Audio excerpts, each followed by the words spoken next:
All right, let's give this another try.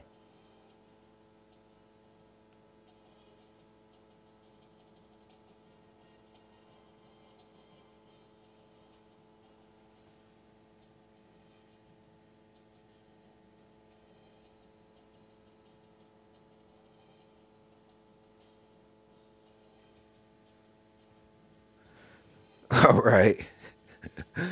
Apparently, I know how to work things some days and not other days, but that's not the point. Uh, for those of you who've been subscribed to me, been watching some of my videos, thank you for making it this far.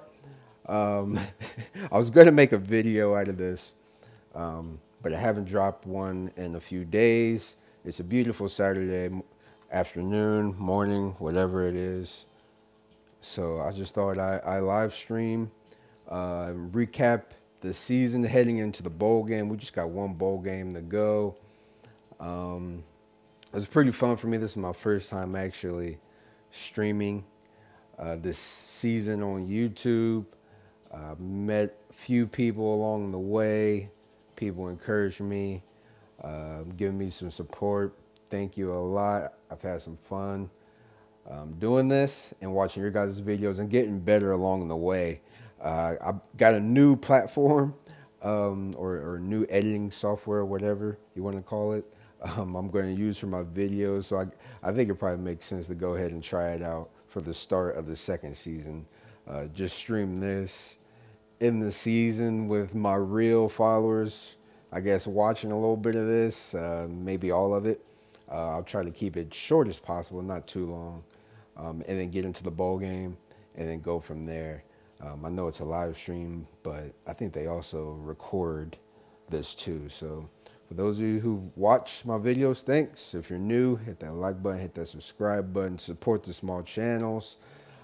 Shout out to those of you who I've talked to along the way. Man, I don't want to play favoritism here, but naming off a few Spotlight Productions, Octonal Gaming. Those are some of the first people I met along the way.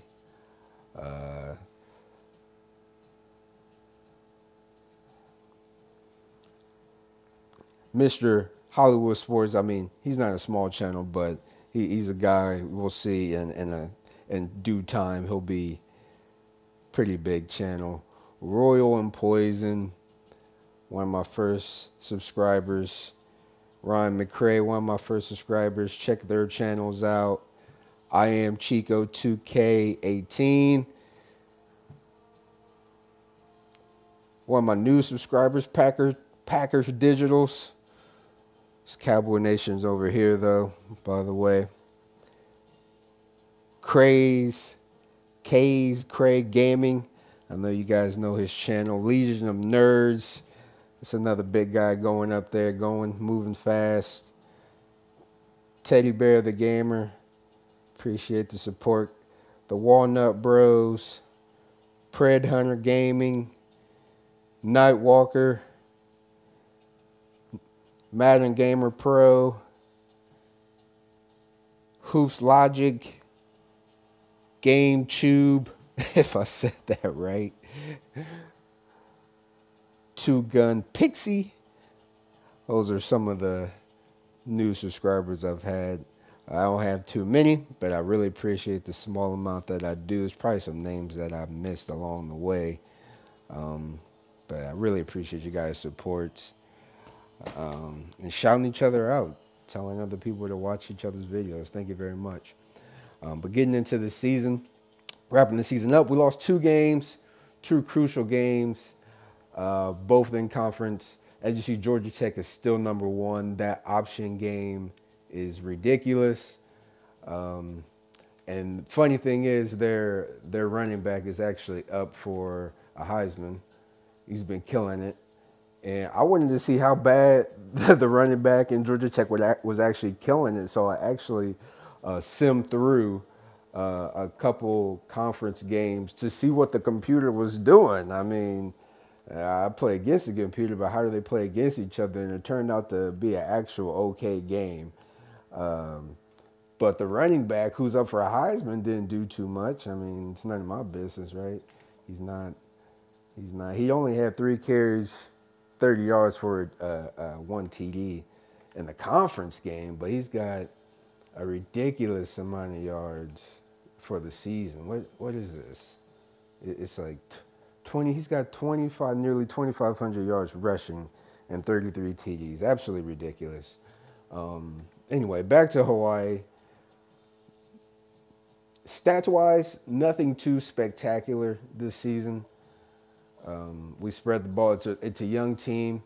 The senior quarterback, Bozeman, got hurt, broke his ribs halfway through the season. He actually dislocated his knee in the middle of last year. So George Bentley stepped in, and his accuracy, if you see in some of the games, is on, sometimes it's off. But really, I think it took me to the end of the season for my sliders, for me to actually adjust to the passing sliders. I think I actually, as far as precision passing goes, I think I was actually maybe doing a little too much, and maybe it was actually my fault that I was throwing him off. I had my sliders down to a 5. Speaking of sliders, I felt we lost 2 games. We didn't dominate in the stats category individually, other than maybe David Marshall, who killed it in the kick return game. That's probably the highlight of the season. This guy with over his kick returns is actually not that spectacular. I mean, I noticed that he's got the same amount of punt return yards or kick return yards compared to others. 1,000. A lot of people are around the same 1,000 range. But it's his punt return yards and his 2 TDs that really set him apart. You don't really see people. He's got 742. Everybody else has half that, less that. So definitely check out some of the old games if you miss some of his kick returns. I mean, he's 6 foot 229. Don't be surprised if he's actually taking over the starting running back role next year. 6 foot 229. Everybody else is kind of small back there, returner. This guy's a running back, big running back there, killing it. The other highlight, Adam Hale, best linebacker. He's been killing it since he was a freshman. Those were his freshman stats. His sliders were a little different in 2015, but even with them being adjusted and a little more difficult, he's still dominating, still very consistent.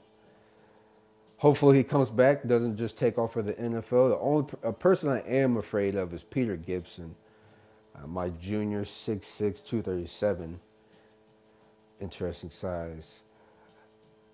Got the Lombardi when he was a freshman, true freshman. I just wanted to throw him in there, get dirty, progress. Ended up getting the Lombardi.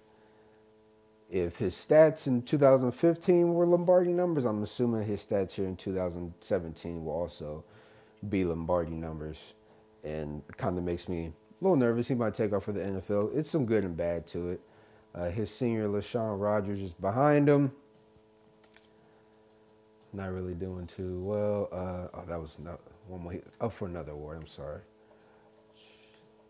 Believe they said this is some type of defensive award, all defensive player award. Gibson was in the lead for that, but after, I think, since we're not going to be in the conference championship game, or no, it was just that last game of the season, he fell off. He was number 1, whatever. Can't win them all. We'll see maybe if that changes as we sim through when we get to the bowl game. They got us projected. They had us projected for the Fiesta Bowl. I believe now they have us projected for the All-State Sugar Bowl. Myself as a coach, all I have with Hawaii is a Las Vegas Bowl, and we won a Rose Bowl last year. Stats-wise, like I said, nothing too spectacular. If you are watching, haven't watched, thanks for tuning in. Thanks for watching.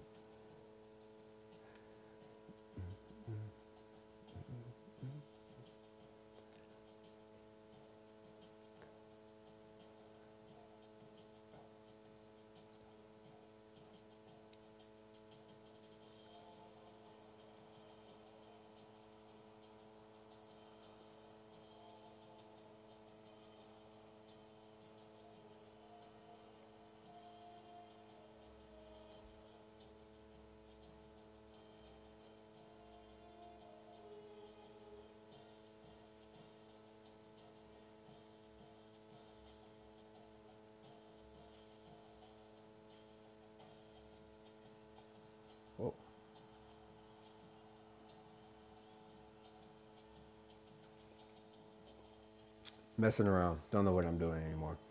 Anyway, so quarterback position, we got all 4 quarterbacks in this year. It was pretty fun messing around with them because I've recruited all of them. It just sucks that Senior Bozeman, he probably could have been up for a Heisman or some type of award, but 2 of his seasons, 16 and 17, fell down to injuries. George Bentley has stepped in. In 2015, he killed it. In 2015, his accuracy was better than Bozeman. I recruited them at the same time, so it's funny how their progressions change over the years, and one became more accurate one year, one became just, Bozeman just was more elusive at a certain point, and I was like, wow, just getting out of the pocket with this guy, 92 elusiveness compared to 84 elusiveness. Eddie Leak is 6'4", 240, and he's 92 elusiveness, and then Johnny Jackson is 80 elusiveness, but he's got 93 speed and 90 acceleration, so he gets pretty loose. It's fun mixing them all up. If you didn't see the last video, if you remember the last video, at the end of the Arizona loss, George Bentley got into it in the locker room with Trevor Lewis, which caused them both to be suspended. Albert Cox was also in the altercation. He got injured in the altercation. Some people say it was in the game. Some people say it was during the fight. We're not sure, but it's a shoulder injury, and he's ending this season on the bench after being pretty elusive. He had a pretty. This is probably one of the most elusive wide receivers that we have. He's actually the only one with like 94 speed. I really went for possession receivers. This guy, expect him to have a breakout season next year. Lorenzo Hall, 6'2", 222, nice size receiver. He has to jump balls in some of the videos if you've seen. Porter was starting above Lorenzo Hall, but he got exposed this year with these drop passes. Look at Lorenzo Hall. He's just a freshman. He's got 0, and Porter's got 4. He's an upperclassman. You're on the bench. Same thing with Senior Hines. He fell short. That's one thing that kept him, even though I believe that thing, the blue at the top, is a captain, right? That means he's a captain. Too many drops. He had a crazy freshman year. Well, decent freshman. I'm not going to say crazy, but it was crazy because I just threw him in, and he had 9 TDs and became a freshman All-American. But after a couple recruits and one upperclassman worked hard in the offseason, kind of put him behind, and those drop passes were also a no-go. C.J. Willer, 6'4", 277. He should definitely be back and should have a breakout season. I mean, I could lean on this guy heavy if I want, but I like to spread the ball around in my offense. So this guy, this is my baby Gronk. 95 catching. Yeah, we gotta get this guy the ball some more. Route running is crazy. 277, crazy route running. I'm pretty sure his run blocking, pass blocking is gonna be pretty exquisite next year. What up, Spotlight? Speaking of tight ends, since I've dragged you guys out too far than I really wanted, that's the reason why I was actually thinking about recording this. Speaking of tight ends, though, if you guys remember, we left off a couple games. Yeah, Baby Gronk, that's my Baby Gronk. But we'll be losing Sean Hines, so Baby Gronk or C.J. Willer, C.J. Willer, he'll be back next year. We got Brad Gronk and Joel Douglas, the number 1, number 2 tight ends, dragging it out to the offseason, and Mike Pettleton, late edition, also dragging out to the offseason. I'm not sure I'll remain at Hawaii long enough to see Mike Pettleton become a starting QB here at Hawaii. I was thinking about actually possibly taking off, maybe changing the dynasty up, not completely starting it over, but continuing the 30. I believe it says it's a maximum 30 years you can go. because I like to see programs continue to win as the years go on. Not start it over and then see Braxton Miller and JT Barrett at Ohio State killing it again. So I'm probably just going to keep this going and adjust along the way, go to a smaller program. So those guys are dragging us out into the off season, which should be fun. In the conference, we not playing for a conference championship, like I said. The 2 losses put us behind. Saudi beans, whatever. That's what happens when you lose mid-season. But it may get boring if we won all the games. So we raised the sliders up. We got some competition, and things went a little differently. Defense was strong. Offensively, though, made some mistakes. Again, one thing I liked is how we,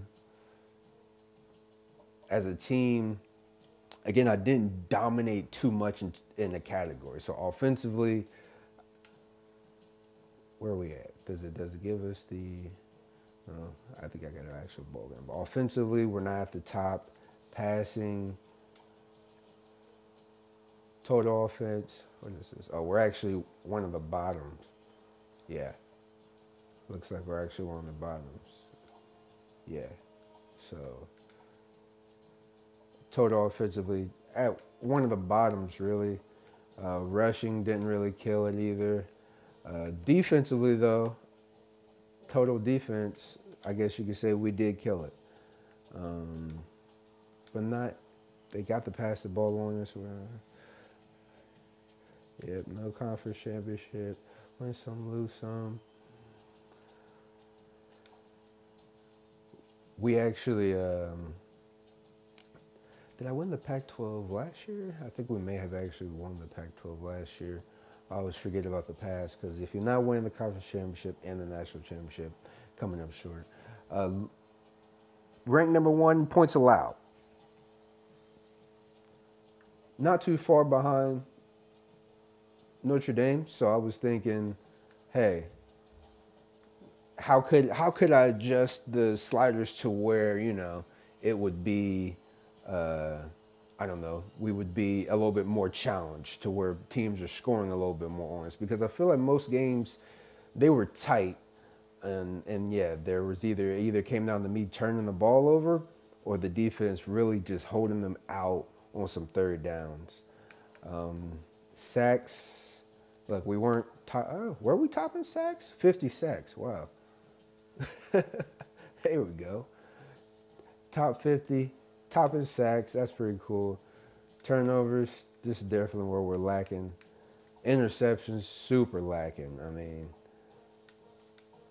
how many interceptions do we have? I mean, we're at the bottom in interceptions. It couldn't have been in the top. How many do we have? 13 interceptions. So I was thinking maybe there was something in the sliders I could adjust for that. One thing I did find that was maybe a little bit dominating. Nope, that's 2-point conversion. What was it? Red zone. Our red zone defense red zone percentage is 100%. If anybody is watching this and can tell me what that means, let me know. Because, I mean, people scored on us in the red zone. I'm not understanding what makes that 100%. Offensive red zone, 84%, so that's pretty good. 7 field goals. So I feel like the sliders definitely, for the most part, kept us in the mix. Realistic numbers almost. Except for these penalties. You didn't get a spot in the red zone. Oh, yeah. Yeah, that's probably 100% true because my coffin punting was horrible. Our punter is dope. He's actually a true freshman. Dope punter. My accuracy or my lining punting, horrible. But he's dope. But these penalties, this is something I was thinking maybe in the sliders, maybe I'll try to stop, my bad. Oh, oh, red zone stop. Oh, yeah. Even that might be true too. That yeah, I did like everybody just scored all the time when they're in the red zone with us. So, which I guess that's good, right? Competition. The computer always scored on me when they got in the red zone. Bastards. Anyway, penalties though. This is lacking here. But I'm like, if I raise the sliders for the penalties, will it really just jack my game up? Will it really just throw us into a ridiculous, types of situation sometime? I don't know. But maybe I'll raise it up next year and see.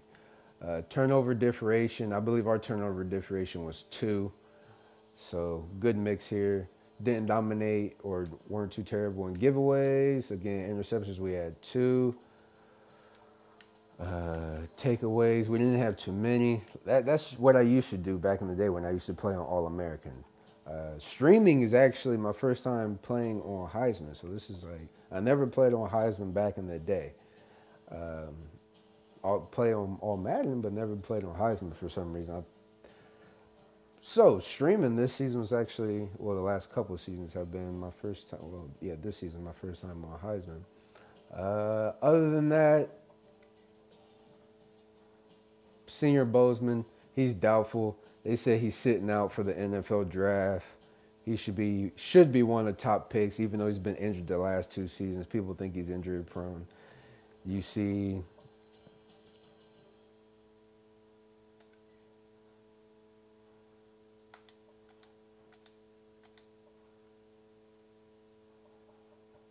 Cox out with the shoulder injury. We spread the ball around very good this year. David Mitchell, overall, supposed to be the top receiver in the mix. However, not really.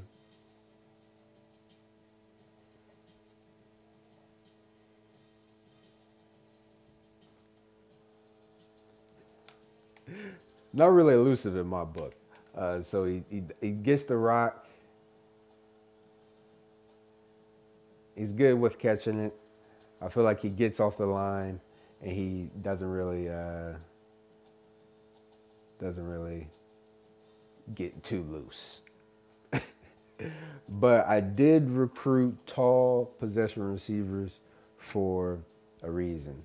So that's why I wanted to do this. But yeah, I think I said I didn't want to carry this on too long. So we'll saw a weak area in our offensive line. That's been my weak area in recruiting. But we got some top linemen coming in, so it should gradually change over the years. Thompson, had to put him on the bench because what he was doing was absolutely ridiculous. That literally probably costs us some games. A junior being 82 overall and giving up so many sacks, ridiculous. So Adam Hale dominating. Kyle Clark was a JUCO transfer, very consistent, as you see every year since he's come over to Hawaii. Very consistent. Shout out to Kyle Clark. Victor Bates was also a transfer athlete. Wanted to come play quarterback. We switched him to receiver. Tim Finner, one of my first recruits. Nice last 2 seasons. Definitely earned his spot. Peter Gibson, look out for him going to the NFL. Chris Johnson, I believe he might have been a JUCO as well. Didn't really need him, but he did all right. Nate Lane, I like to shout out this guy. Again, I believe that means he's a captain. Nate Lane. What's up, Nathan? Thanks for tuning in. Just recapping the end of the season. We still have a bowl game to play, so we're going to do the bowl game. I'm just shouting out some players. Nate Lane was one of my first recruits, as you see. And can you believe this guy is a 6'1", 168 cornerbacks, played for me for 4 years, and has 0 interceptions. I don't know if I should be bragging about this. I'm just saying maybe there was something in the sliders I could adjust to. Maybe Nate could get 1 interception. Look out for Josh Jackson next year. This guy is a I call him, I don't want to say John Lynch, but he plays. Thanks, Spotlight. Oh, man, that means a lot. Spreading the word. Appreciate it. Support the small channels. Thanks for tuning in. I don't know where you guys are, but it's a beautiful Saturday here in Ohio. I'm in Ohio. I wish I was in Hawaii. But look out for Josh Jackson next year. Saying goodbye to David Phillips. He was actually third as a cornerback. Moved him up to second string. And 4 picks. What would it have been if I moved him up a little sooner is what I think sometimes. Great awareness, great play recognition. Thanks, Spotlight.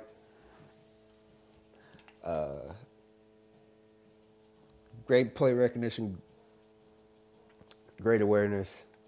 Gonna miss him. Look out for this big guy right here next year. 6 foot 330. Hotlanta, man. That's what's up, man. ATL. I don't think I've ever been to Georgia. Oklahoma, man. Never been to Oklahoma either. Been to a few other states, but Oklahoma. How often you got tornadoes out in Oklahoma, Spotlight? How often tornadoes come around there?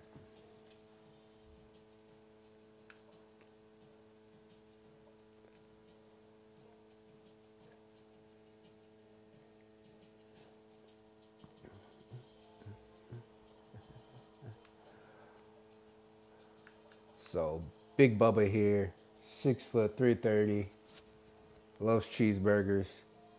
This guy's probably gonna be. They got him as All-American this year. I don't even know. How long has he been with me? We're due for one. Yeah, that's. I didn't know if it was a stereotype or if it was true that tornadoes come around too often in my book around there. I'm trying to move somewhere where it's hot all year. I hear Georgia's getting some snow recently. Is that true? True, Nathan? Look at this guy. Wow. Kevin Johnson. Man, 6 foot 330. This is a surprising stat. No wonder we're killing in stats, man. When this guy is in the game, how you guys are getting snow in Georgia, right? I think I see some videos. People don't know how to drive when all of a sudden there's an inch of snow in Georgia. But man, this guy, 337 sacks. This is a surprising number. I didn't even know. This guy could be on record pace, just along with Peter Gibson, who's got 31 career sacks. The career record is 33, I believe, or 36.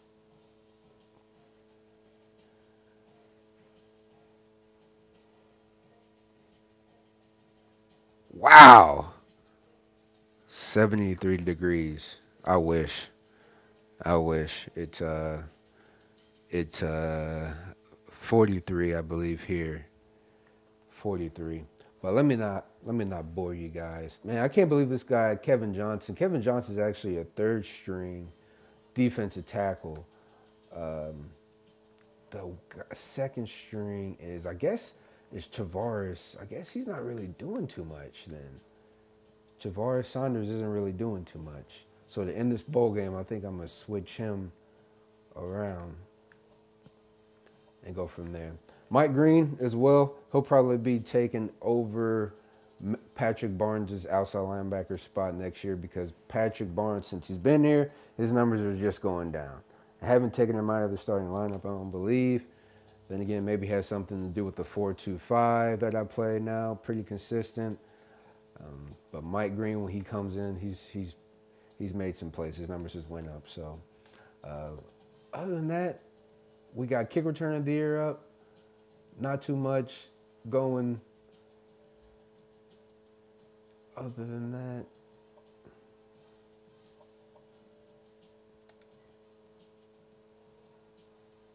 Bozeman is doubtful. I don't know who you guys want to see in the game this year. We'll go with George. We'll go with George Bentley. I'm doing too much. I love that autosave.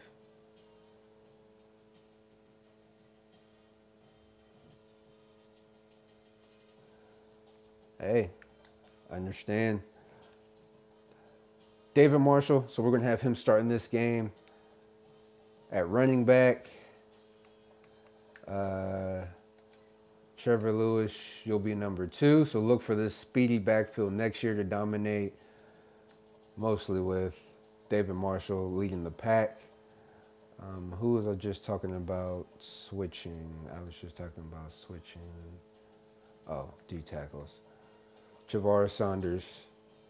Oh, Kevin Johnson's number 1? I didn't know he was my number 1 D tackle. For some reason, I thought Stewart was. Know your roster, I guess. Yeah, GA, we're on the same time. All right. So, yeah, look out for Kevin Johnson next year, too. Also, probably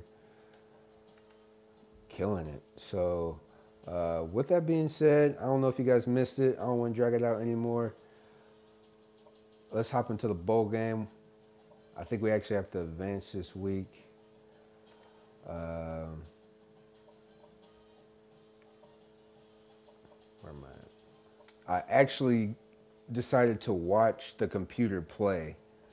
So I did watch Georgia Tech. This was a couple of days ago, a day or two ago.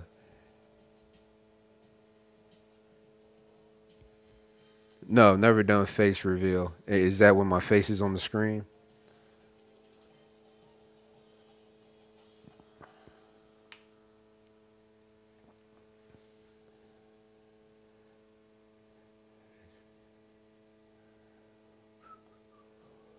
But yeah, I actually watched Georgia Tech and Clemson play. I wanted to see if the computer would lose, but they won. So it looks like Georgia Tech will be heading on. And then Indiana is number 2. So I wanted to see if they would lose. And they actually ended up winning. So I guess the championship will be Georgia Tech versus Indiana. Yeah, Georgia Tech's number 1. Lucky them, and your running back is up for a Heisman. But in the game, the last game, he was 3 carries for 30 yards. So I wonder if that's going to hurt his numbers. I mean, look at this guy. Look at this guy's numbers. 4,900 passing yards and 54 passing TDs. What the heck? And nine rushing and almost 1,000. My goodness. I mean, this guy put up Heisman numbers too. That's ridiculous. And let's see this guy. Not too spectacular compared to the other guys. But yeah, your G Tech is up there. I watch those games to see if our guys. It's amazing what one loss would have put us. I gave some shout outs to some people earlier in the video, so I don't know where people will be tuning into the live stream or watching this as a recording one day. Like I said, I was going to make this into a video, but days went by, and I was like, hey, it's a beautiful Saturday. Let's go ahead and live stream it. I've been using new editing software, trying new things out, so I will record a video that should be my best video yet. I'm not saying it's going to be the best video ever, but the best video that I've recorded to start the next season coming up. So appreciate you guys watching. Choked. Been there before. I went to, when I wasn't streaming, we did a little national championship, but I wanted to get a, look at that. That's crazy. So that game, that conference game may have actually hurt the Georgia Tech running back from actually getting the Heisman. His last game, he had 3 carries for 30 yards. That's crazy. And this guy has ridiculous numbers as well. ends up winning the Heisman. That's wild. And to finish it off, we'll be going into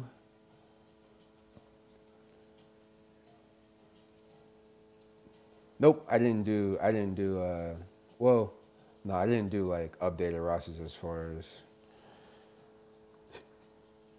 he was like, oh, I see the names now.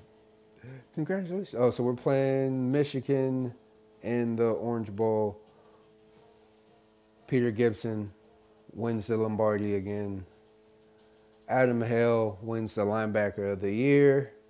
David Marshall wins the returner of the year. Hey, I would scream, but I don't want to blow your guys' eardrums out. So, no conference championship, no national championship, but we got some people bringing home some hardware. We probably got some people going to the NFL, to the league. Let's go with the all greens, if you guys are cool with that. Going against Michigan.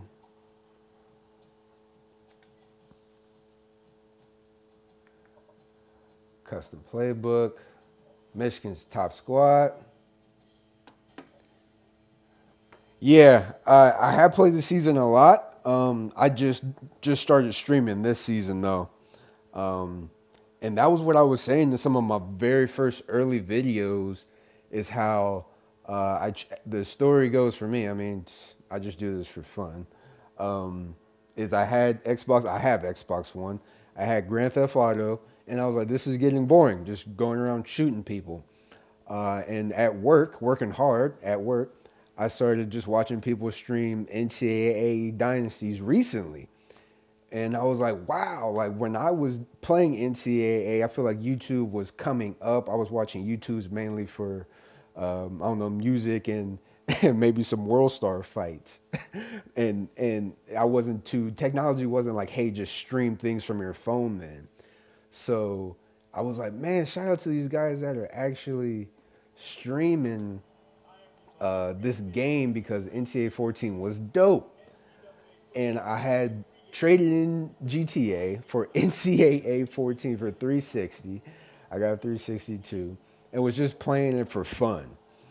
And then watching more people that I shouted out, some of my early subscribers, watching their videos, I was like, it was kind of like, I want to stream too. It was like, I got some guys that are making some plays. I can recruit and you know, make some plays. I just wanted to keep the NCAA 14 dynasty going, movement going. Maybe EA will see that we need college football back because I was a Madden head growing up, but the Madden animations now are absolutely ridiculous. They kind of get on my nerve a little bit.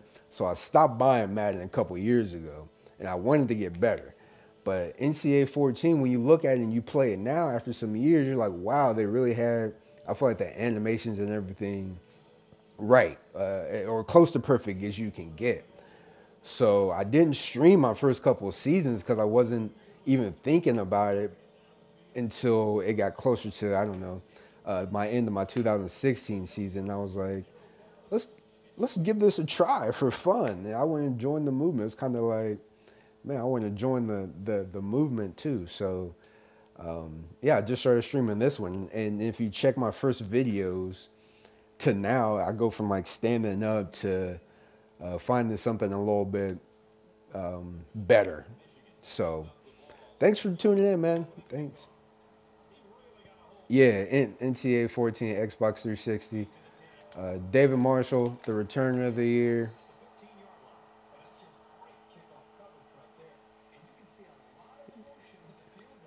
Yeah, NCAA 14, Xbox 360. David Marshall will be leading the pack this game. Just won return of the year, so why not?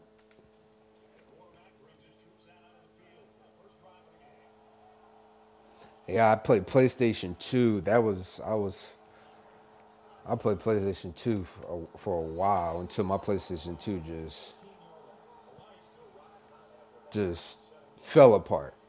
And then after PlayStation 2, I made a switch over to Xbox 360 and became a Xbox head. So Again, those of you who are watching, thanks for tuning in. If you will watch, these guys, if you saw the rankings, these guys are ranked pretty high. This is number 3 team in the nation. Wow. So it's pretty fun.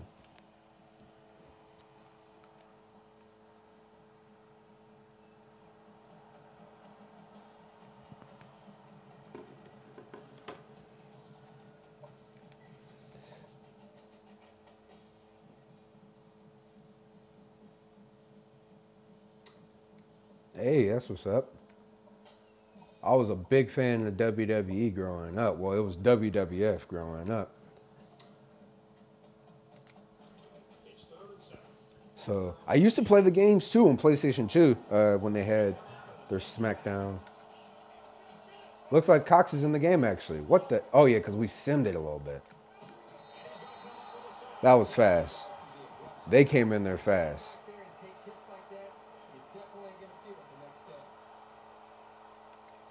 But it's games like this where the exposure of my offensive line could show. I mean, they get in there pretty fast.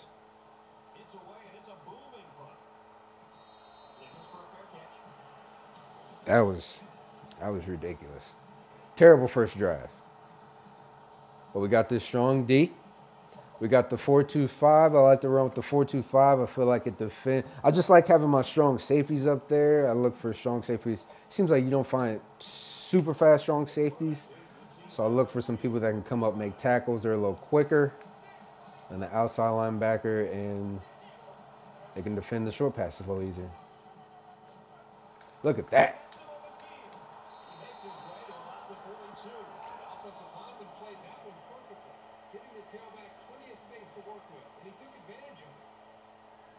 Nice. Hey, shout out to you, man. Shout out to you, Nathan. Making it big. Shout out the small channels. Shout each other out. Even though I'm sure there's not a huge crowd looking for NCAA 14, I definitely think the content you put out there definitely affects how many subscribers you got. So if you're digging into multiple things, it definitely will open to more subscribers.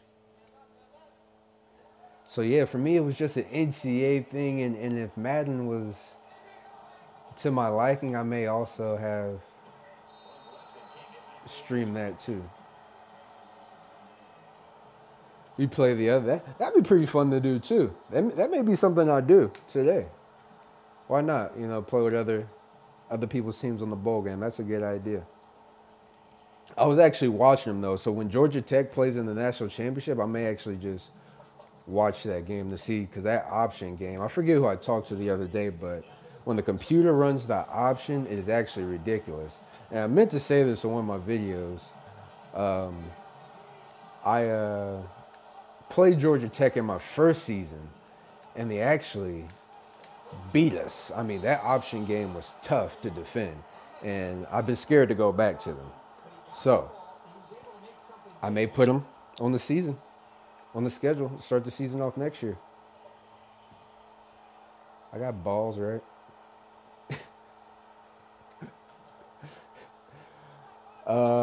Speaking of sliders, one thing I do notice, it's an area where I feel like I'm like, maybe I should leave it alone. Maybe I should complain. The computer.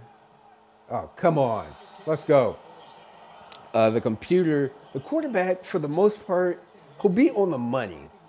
But then I also have quarterbacks, like if you watch my other games, you see that the UCLA quarterback, he was on fire, and then he also threw some picks. He was a little off.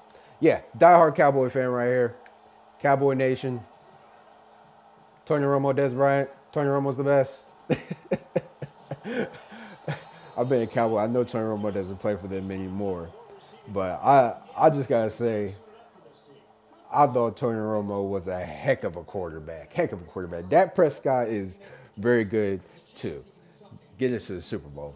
He will. I'm just saying. I thought Tony Romo was dope. I don't care what people say. Check the stats. Numbers don't lie. And don't talk about playoff numbers. I'm talking about passing numbers. But yeah, diehard Cowboy fan right here, man.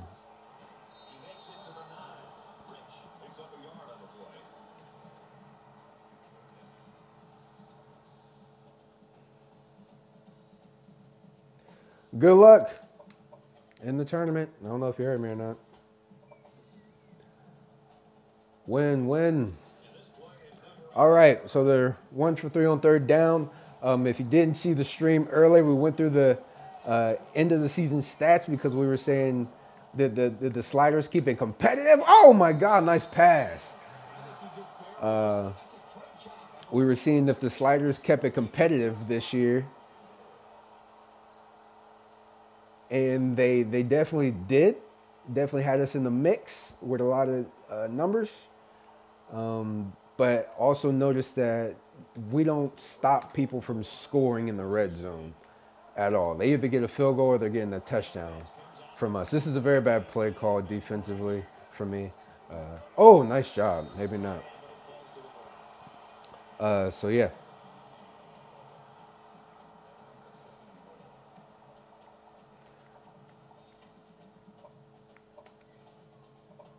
Thank you guys for tuning in. Thanks for watching. Hit the like button. Hit the subscribe button. Support the small channels. If I'm not sure who you are. Oh, look at that. Put your name in the comment below. Shout your channel out. I'll subscribe. I've been meeting a lot of new people along the way. It's been fun. It's a great learning experience.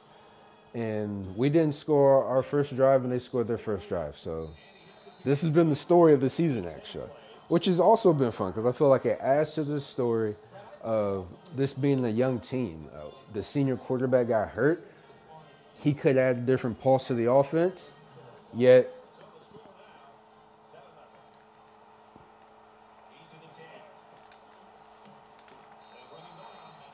we get the young.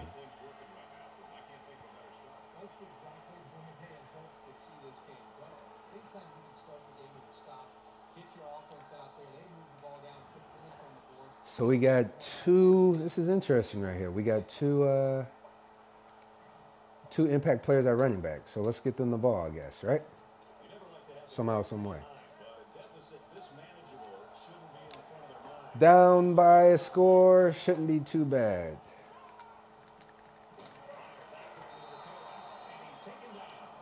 Also, sometimes I think I've gotten scarred by the weak play of the offensive line over the past couple of seasons. So I think I also tend to throw the ball short, trying to just get rid of it, then look downfield sometimes. So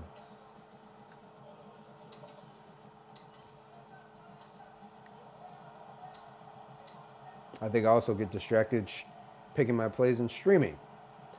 This is a crucial play right here, so I don't know if I should do. They got 2, 4, 6, 7 in the box.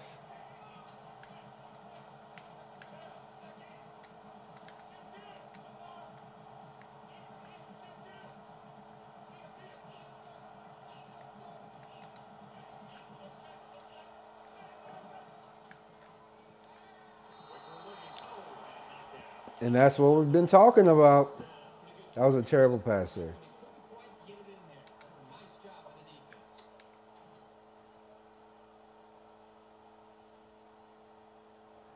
But this dope punter.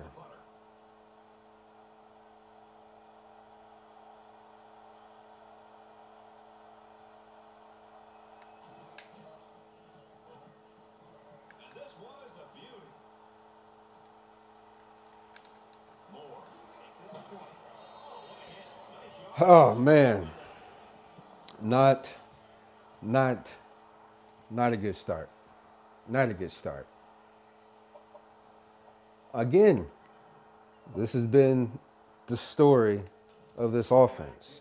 That was an open man on third down, and he completely missed it. There's been a lot of question marks if George Bentley will be the starting QB next year.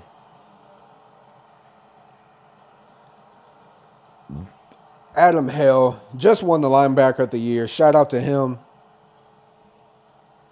I just hope he doesn't take off for the NFL.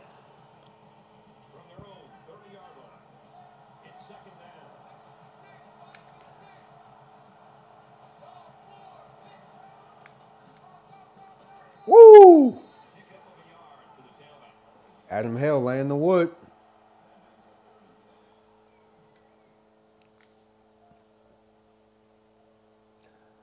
All right, 3rd and 10. This is crucial. The defensive backs, they're pretty good. The first couple of years, we didn't do too well with them. Send the Adam Hale on the blitz. But they definitely progressed over the years. You definitely see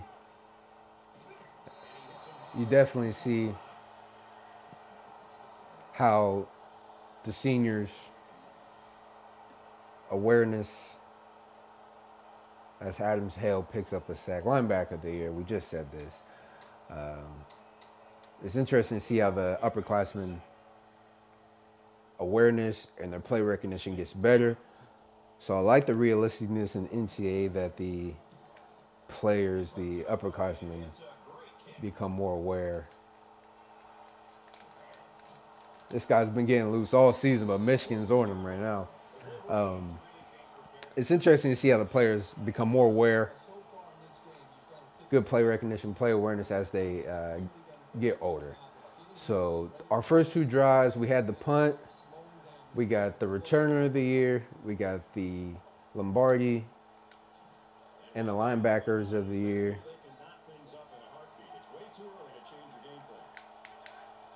So let's get some points on the board.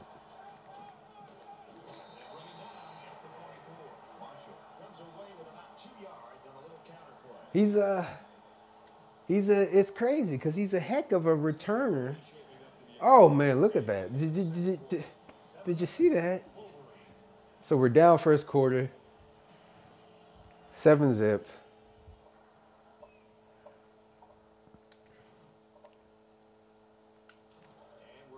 Let's see what we can do if we can get anything going with this triple option.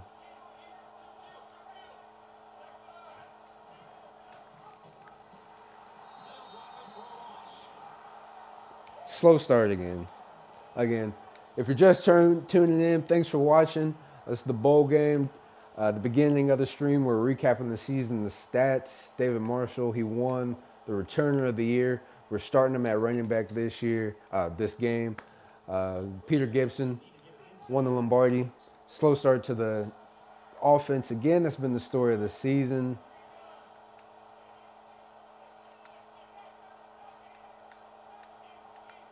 Michigan's pretty good. And this team is still young and growing. So work with us.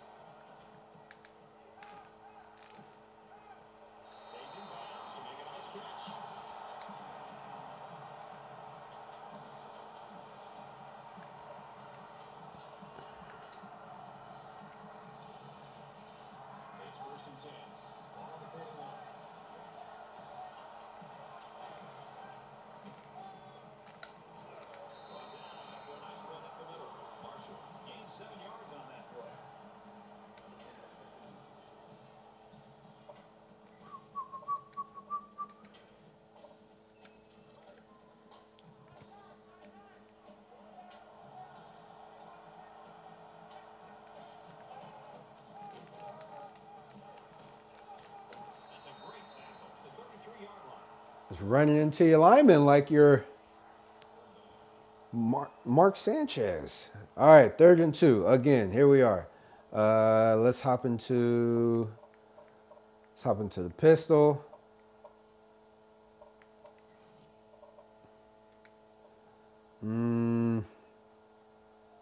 No. 8th.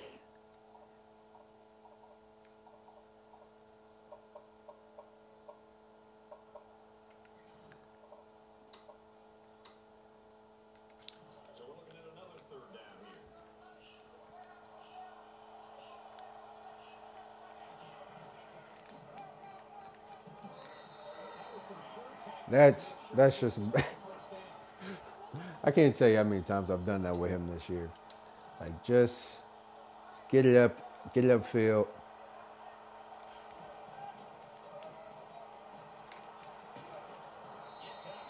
That's what we should have did the first time.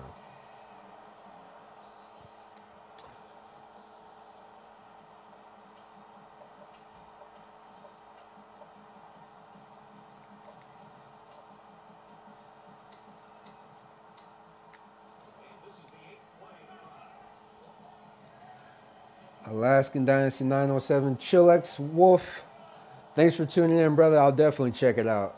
I'm open-minded to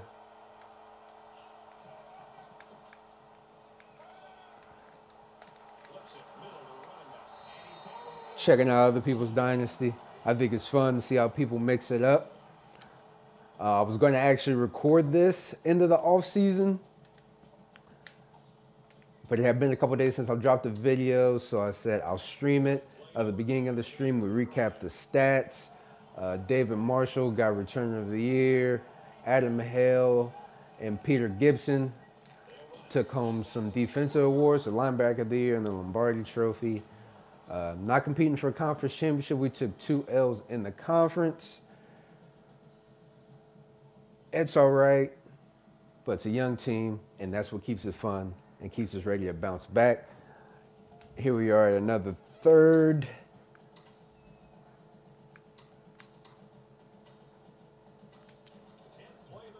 As you see, I'm 1 for 4. This has been a weak area as well this year. Do we want to screen? We'll screen it.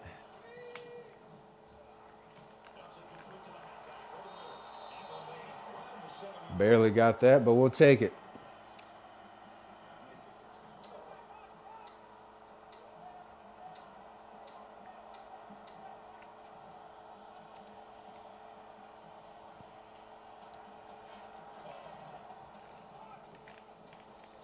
Ooh.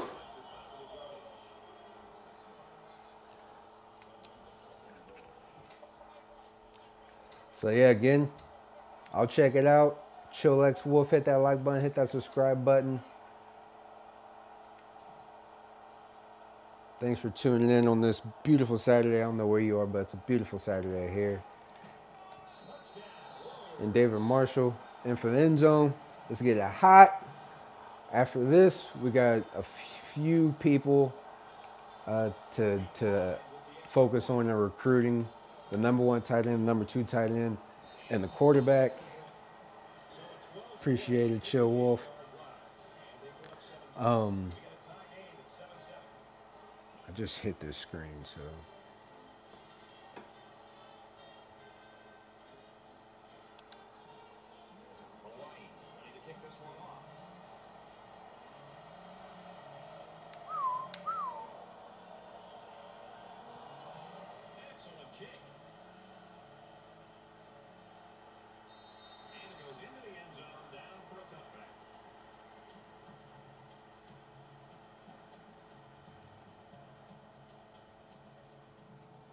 Hit this fucking screen.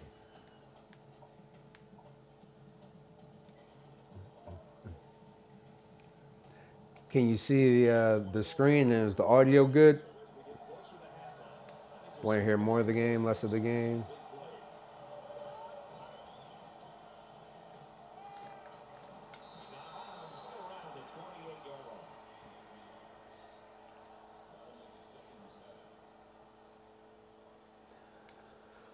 One thing I like to do with my adjustments, just in case, we'll focus on the pitch man because I'm pretty sure they don't have a running back.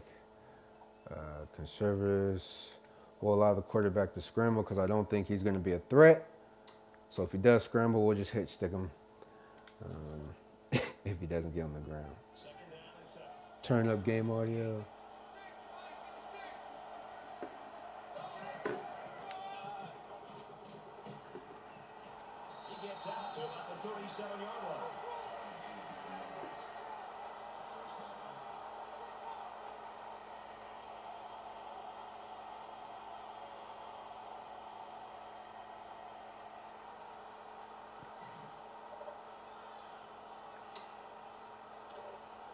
First and 10. Ball on their own 37. Good. And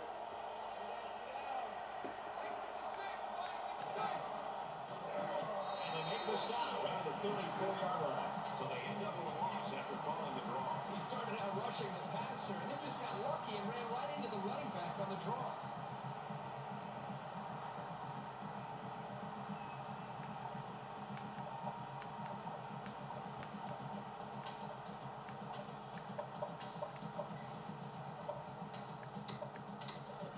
From their own 34-yard line. Second down.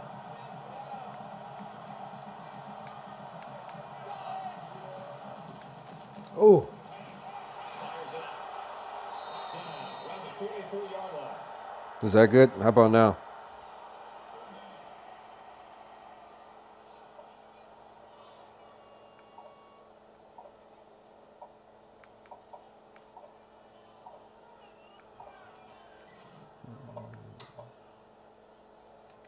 They need about 3 yards to get the first down here on third down.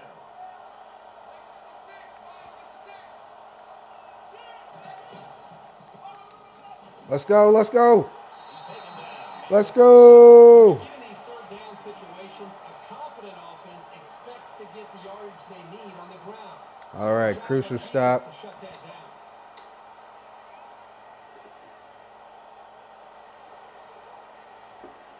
Always got to go with the punt return block. Safe. If you check out the Arizona video and the upset video, they actually went for it on 4th and like 13.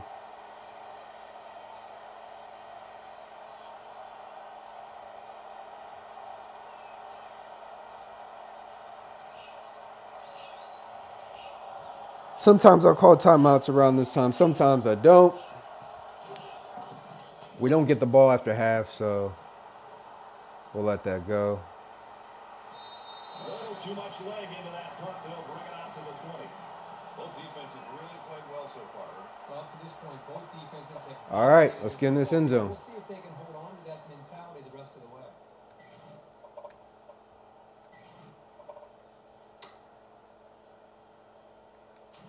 They've been like a couple of fighters feeling each other out so far. Let's see if they start to open it up a little bit more now. 5 guys will be out in the pattern as they're in the shotgun.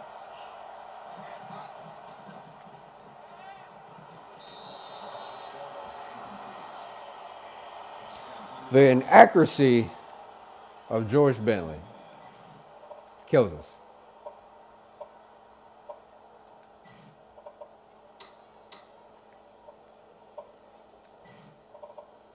Can't even get the ball downfield with this guy sometimes. Second down, 10 yards to go. Ball on the 20-yard line.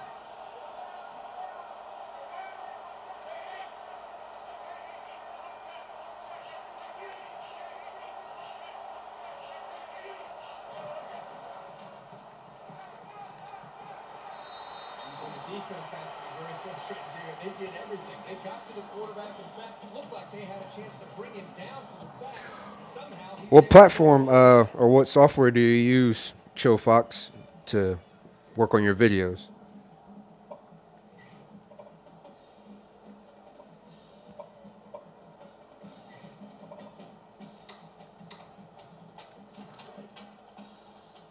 Two for 5 on third down this game. Not doing well right now.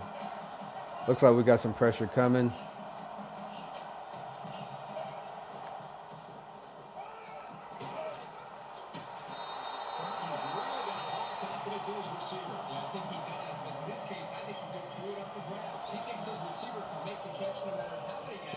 Elite 8, shortcut.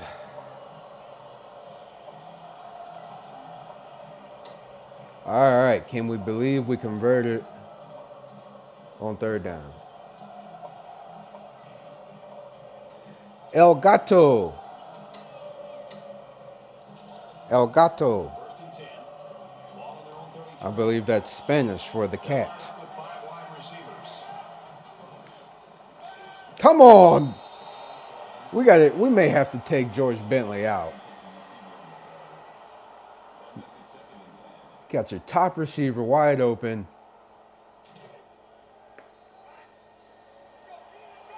I don't know if it's just he has a problem throwing it to the outside or, oh, look at this.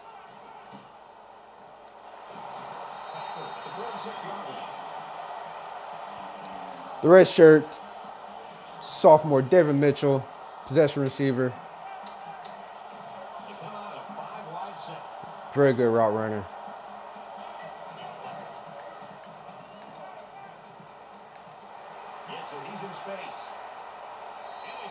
He's been hot all season. Albert Cox, baby. Great effort by the wide receiver. And not to take anything away from the quarterback, but the wide receiver made this play. It makes for an easy completion when you've got a guy who's that wide open. Adobe Premiere.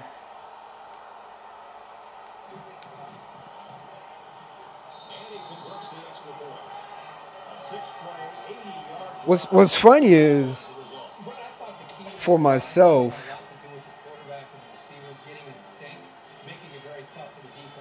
it's been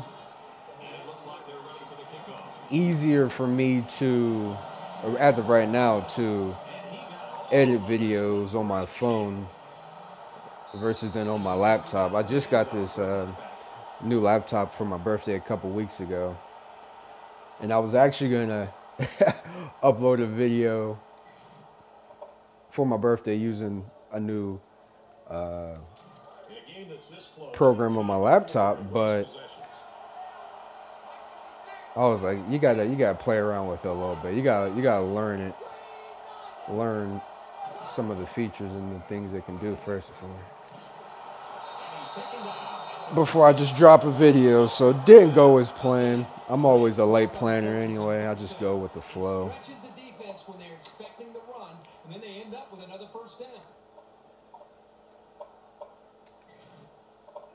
Can't believe we took the lead back with George Millie throwing a dot. Throwing a dot.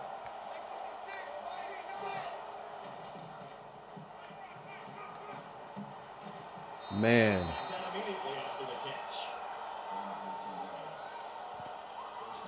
If you know how to cut and paste, it's simple. Yeah, that's what I think.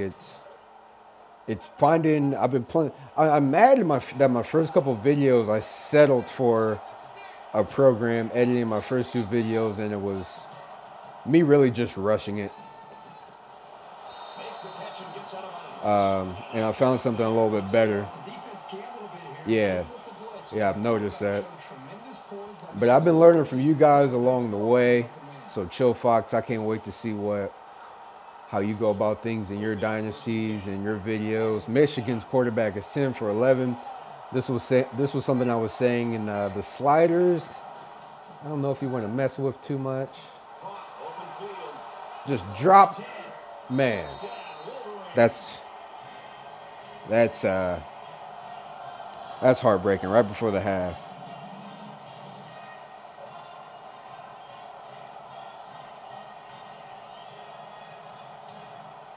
But we got the returner of the year back there, so it's looking up to. It's looking up for it.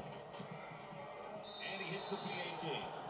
So a 4-play, 74-yard drive. But yeah, I feel the more videos I do, the better I go at it. I mean, I'm just having fun with it and keeping this NCAA movement going. He just drills this one. David Marshall, luckily, has had a pretty good year The 27-yard line. to show off. And we were up 14-7, and just like that, now it's tie game. So again, Hawaii's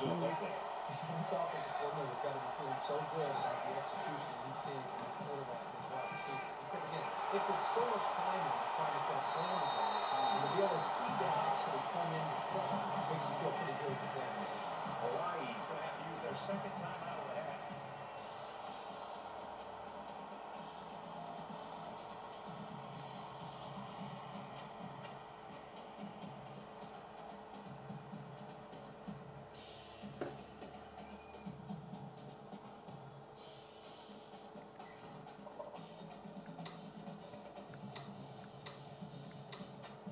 So So the big game resulting from the pass play leaves us with a part. They'll spread the field with 5 wide.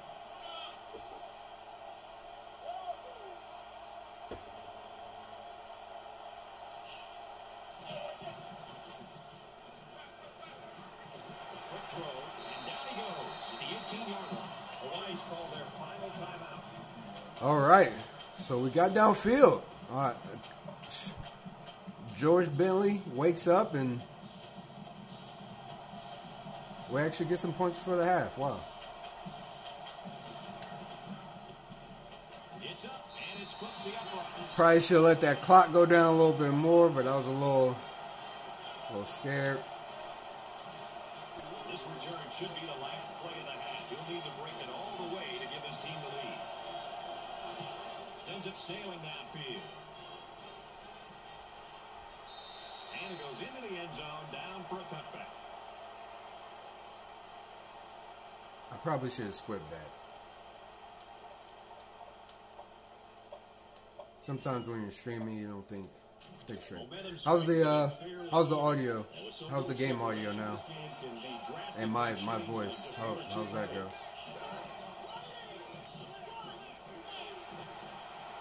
Gets to around the 42. A tight first half of football, and we head to the break. 17-14, Warriors.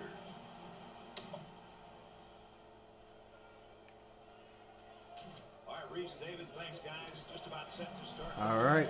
So, yeah, I think we actually might have found a weak area for Michigan. He kicks it off, and he got all of that one. The middle there. Going to be down in the end zone for a touchback.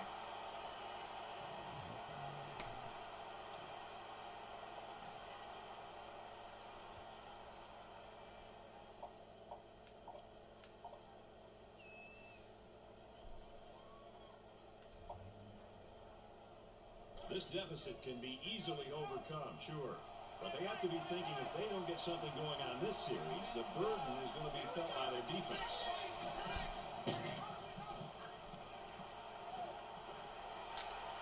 They'll bring him down at the 48. That makes it 1st and 10.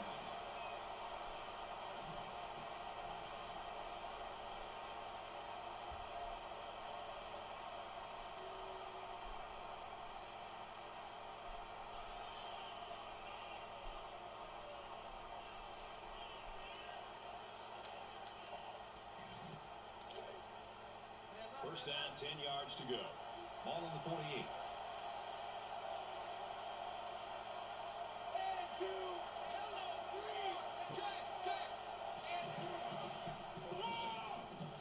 It's the tailback. Tackled for a loss. Yo, what's up, Ryan? Thanks for checking in, man. I gave you a shout out earlier in the stream. I was recapping the stats and this season, and I said I was going to make a video for it, and I just happened to get around the part where I was saying how I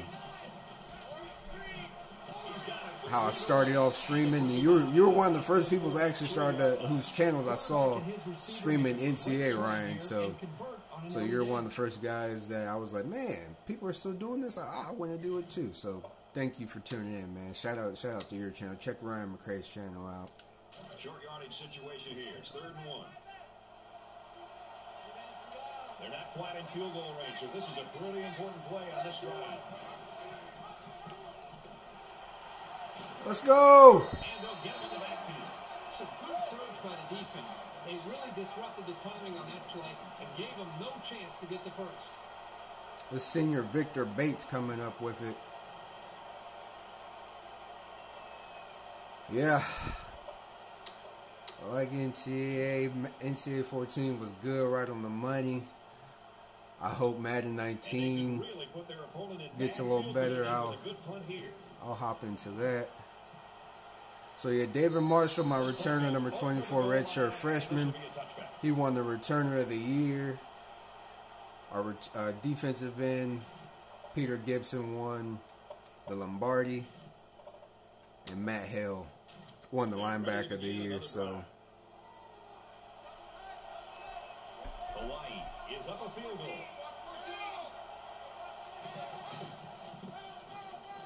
The halfback with a carry. He's tackled right. And this is one reason why we think David Marshall probably will take over the starting role for running back next year, because Trevor Lewis is not as elusive as David Marshall.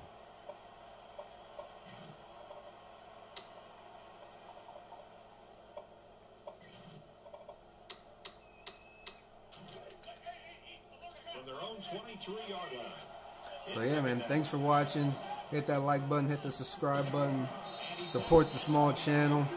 Came up short of a conference championship this year and a national championship, but I feel like that's what makes it more fun.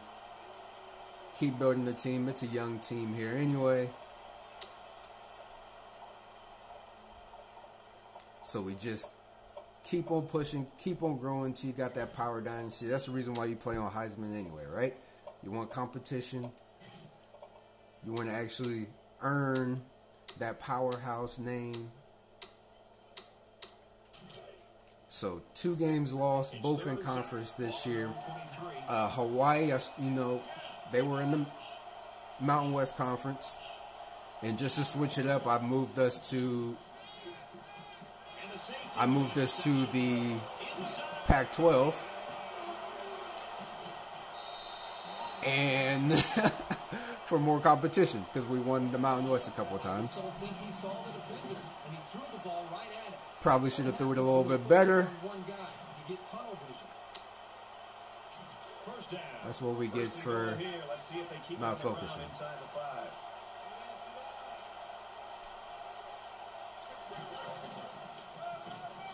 Nice run. Nice run. I like how he faked inside.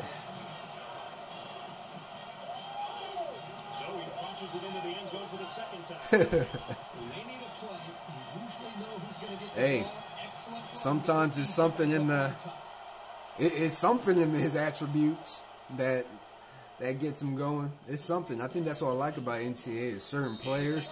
It really is their attributes, you know, not so much their overall. That's how it was for my tight end now, C.J. Willer. His first year, he was low 70s, but he had great route running and great catching. He's to the 10. At the 30. They'll bring him down to 37. So I think that's another thing I like about NCAA. It's very, yeah, close to perfect as you can get. So after a bad interception on my part, definitely should have took advantage of being up a score. Blow on. Quarterback is rusty right now, so I probably shouldn't do a pass.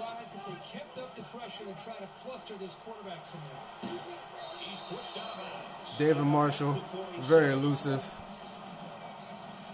He's like, give me that rock.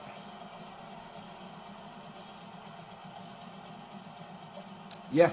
So I think that was another thing that made me look at this season a little differently is the first game David Marshall took a kick return back for a TD in the first game of the season. So I'm surprised I didn't look at him then to take over the starting running back role earlier in the year, because he's got over 2,000 yards returning the ball, 5 touchdowns. What would that season have been if I would have put him at the running back position a little early on? Even though because like you said, his overall was lower.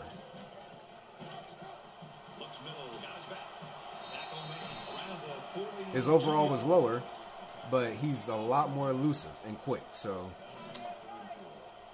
could have been a different season if I would put him in. Sometimes I lean on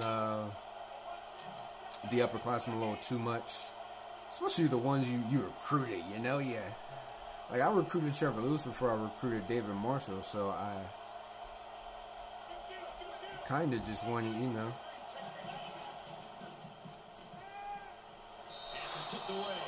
That was a bad read on my book. I had a few people open.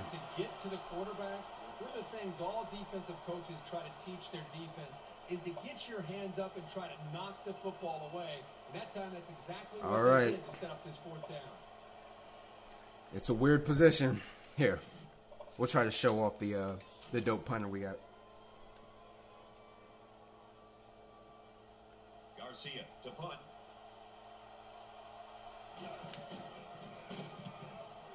And this one is nope. a beauty. This one's going to be down ridiculous.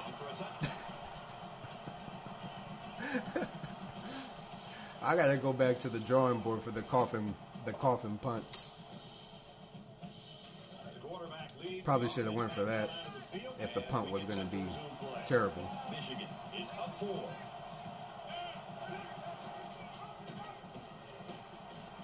Down to 23-yard line. So, yep. Again, thanks for watching. Thanks for tuning in. Let me get focused so I can pull out a win for you guys. I feel like this is kind of like the N1 mixtape. I was watching some N1 mixtape, the old N1 mixtapes at work when they used to have the season on ESPN, and I feel like this is what kind of what streaming is. You gotta put on a show, you gotta entertain, say hello, what's up, brother? Thanks for tuning in, man. Really appreciate on this beautiful Saturday. But I feel like this kind of what streaming is. I would like to talk to you guys a lot, but I also want to put on a show. So, let's get this win for you guys. Thanks for watching.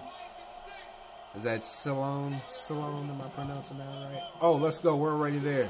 Let's go.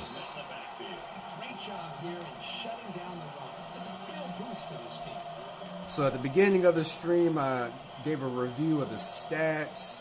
Stats-wise, with the Heisman and the sliders, I felt the stats were pretty realistic.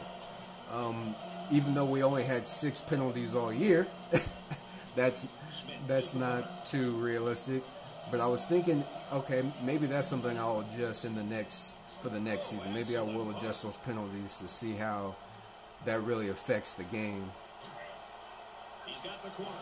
As our returner of the year gets a little bit of yards. We were top in sacks. Defense was in the top category. However, offensively, not in the top 20, not in the top 50. We were pretty bad statistically with the offensive stats.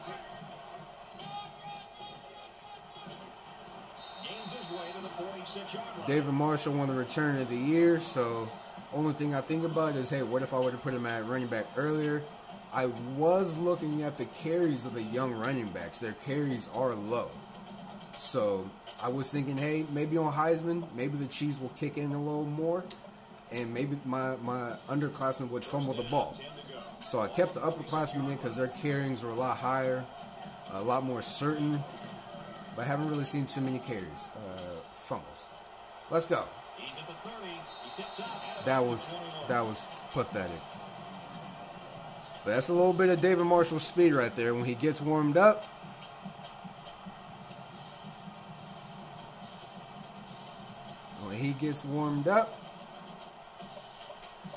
I just wonder if his stamina is gonna improve next year, so he can be a every down back. We'll see. So yeah, again, everybody, thanks again for tuning in. Thanks for watching. He's going to try and scramble. Totally hit the wrong button on that play and got lucky. So we should score on this drive just because of that. Because that almost ruined it. That almost ruined it. All right, let's get some yards with David Marshall on this play.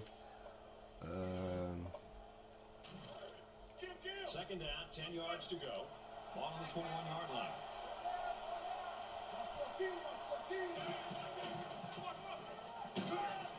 Tackle at the 11-yard line. This guy just made those 10 yards look easy. He did just make those 10 yards look easy, honestly.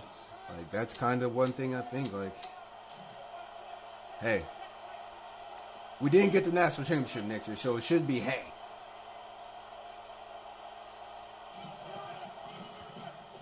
What is going on?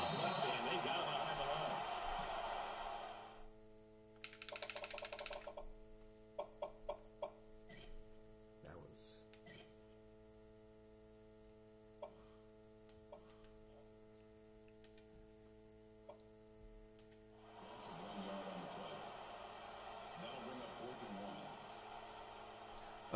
the lower the R sliders or the computers, because that player right there was some cheese. I don't know. They just made me throw my running back to the left. That was, I had to see if the controller is messing up. So I guess we'll just go into the fourth quarter. Close game. That's 3 down and 1 to go. I threw a stupid pick. We could have put a difference to it. It's 4th and 1. Go for it to kick the field goal.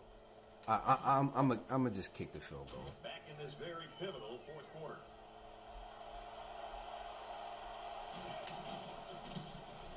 Kicks up and he's got it. Main thing about it, we'll give you guys a show. Close game here at the fourth quarter. At the end of the season, we only have 3 recruits that we will be focusing on. As for being in Hawaii, I can say I don't think I will be here for another 4 or 5 years. We're looking at maybe a couple more, maybe 1 or 2 more years. We'll see what the contracts are looking like. But I would like to mix it up and just keep this dynasty going. I think it's I think they said the max you can do is 30 years. So for me, it's just having fun, streaming this, and we'll switch it up along the way. We're pretty spontaneous with it. We just, what's it sound like? What's the feeling like? I'm ranting. I'm trying to get this win. Look out for Mike Green next year. He was recruited with Adam Hale. They haven't progressed the same, but the last few games, Mike Green has gone insane. I tried to do a freestyle there, but it wasn't that good. So pretend like that didn't happen. 2nd and 12. From their own 23-yard I rushed that defensive play here.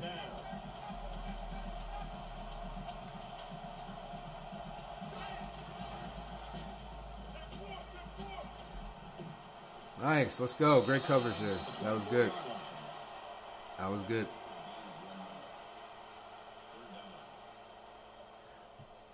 But, however, talking about in the future, I do have a couple recruits I'm excited about. I would like to. I mean, I'm also tempted to stick with them forever and come on. Should have stayed in the zone there probably. But I'm tempted to. When you recruit these guys, it's fun to play with them and see them progress. You know what I mean? That's one thing about the slides I think about. You know, that quarterback's 14 for 15. Damn it. But it's Heisman. Come on. So sometimes it makes me think that I want to stay here and just play on because it's fun recruiting these guys, but I think it would also be fun to play against them as well. So I don't know. We'll see. Here it is, Michigan driving downfield. When the computer wants to put points on the board, they will put points on the board. He is 15 for 16. Looking like Tom Brady. I'm a diehard Cowboys fan, but I am a Tom Brady fan. Tom Brady has won me some fantasy football games, let me tell you. Not this year though. Not so much this year. But in the past, he's won me some games. Second down, 7 yards to go. Ball on the 28. Look for the option.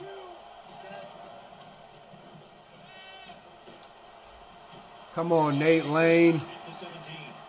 Fun fact about Nate Lane. Nate Lane's played for me for 4 years. One of my first recruits. He's a cornerback and has 0 interceptions. Hey, is that his talent? Is that a lack of talent, or is that an adjustments in the sliders we need to make? I mean, because David Phillips on the other side, he has 4 INTs this season. So let's go. Eating them up.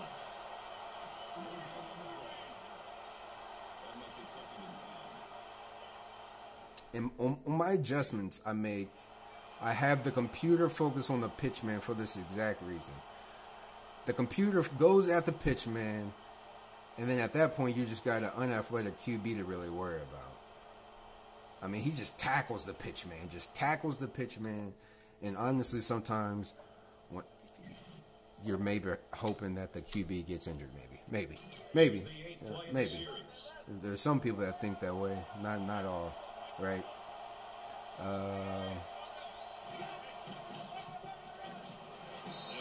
Let's go. It's a pretty nice running back that Michigan has. I don't know who. It's pretty elusive.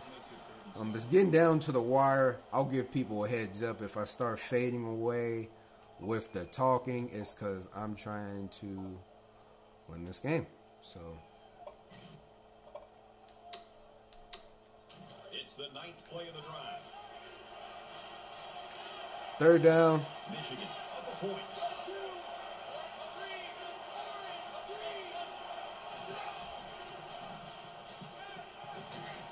Oh, nice.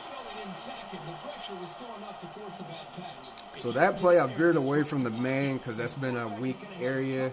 Even though the attributes of my players are high, like they have, high 80s for man coverage, it seems like the computer definitely gets looser against.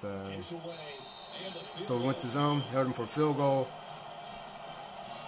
And I think the game plan for this drive would be to try to run the clock down as much as we can and definitely get a touchdown on the board or score quick. He's to the 10. He's to the 20. It's been a good one so far today. Let's see what happens here. Over the years of watching college football, the great quarterbacks relish this kind of opportunity. It's a one-possession game, over 2 minutes to go. It's all on you and on this offense. So, again, thanks for you tuning in, watching. It's a clutch game now. A little different game.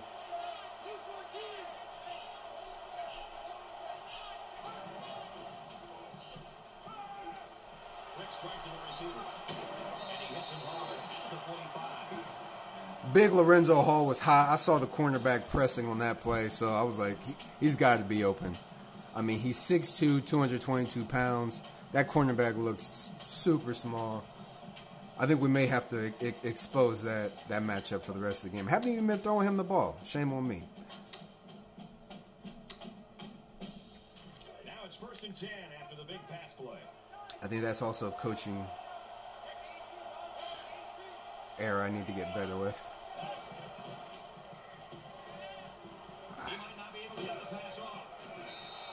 Might have had a couple people open on that play. Setting those feet.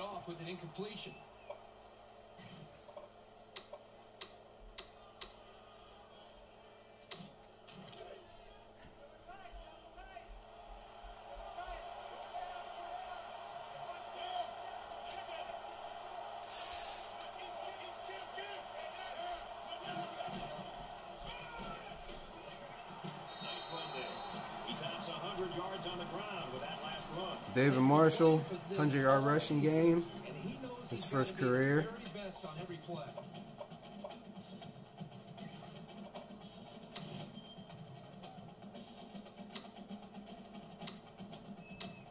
So it's 3rd down, and they've got about 2 yards to go. So let's finish this game strong. We've been 3 for 9. on third down this game.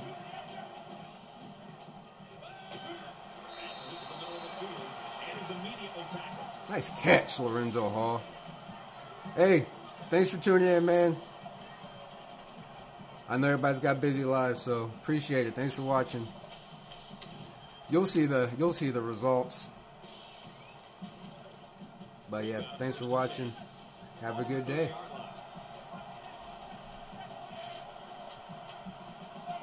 I gotta say that last pass had me pretty nervous there, though.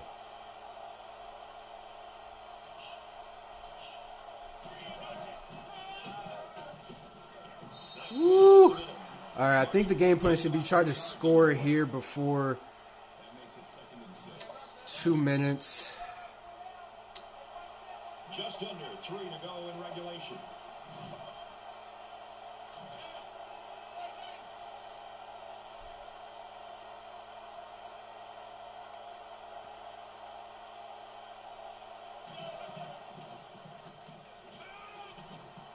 Now he tries to buy some time.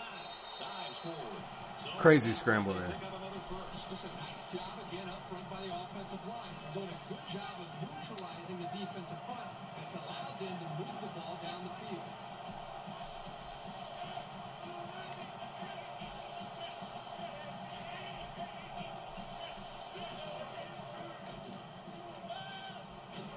Trying to get out of trouble, but he can't shake the defense.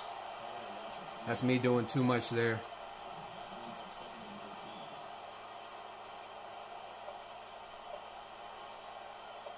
I probably could have got rid of it.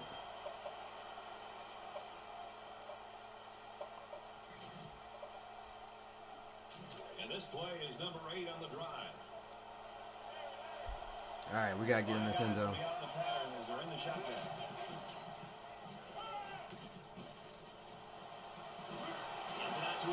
Oh! Just outside the goal line.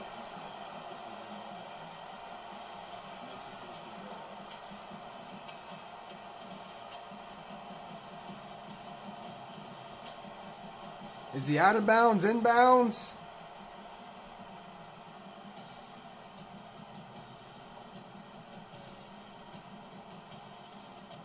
All right, they had me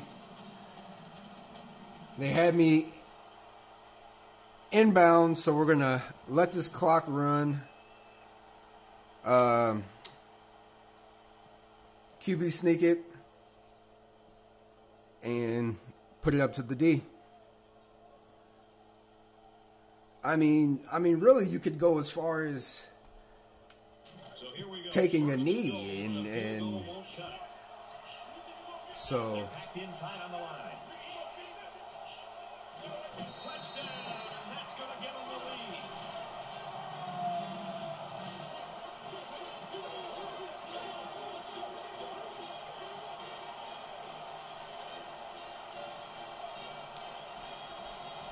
Wow, I feel like I put myself in a tough situation. A field goal ties the game for him.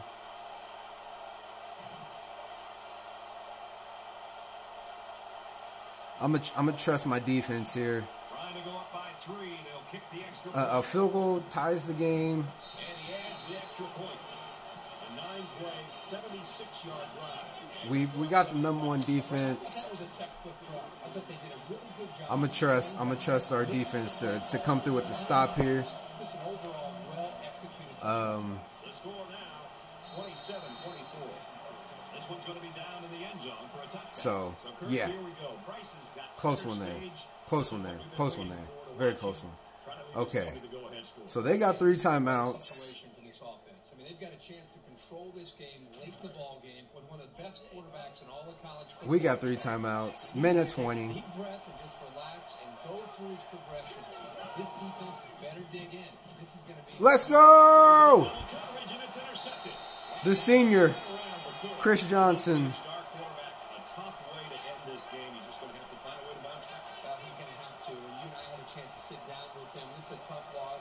Coach Rimp in his ear. Knowing these players, they'll be able to move past this and get.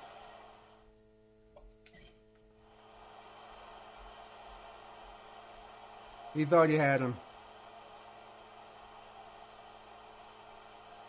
No, sir. Ready for the next game.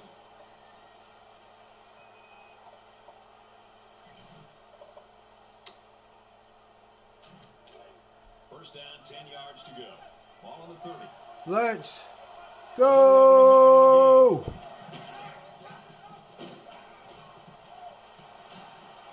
Stay up and get the first. Let's go, man. That's what we needed.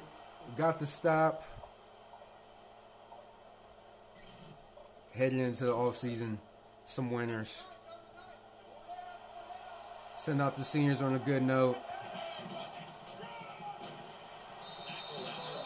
And that should do it, man. Michigan's going to have to use their second time out of the half.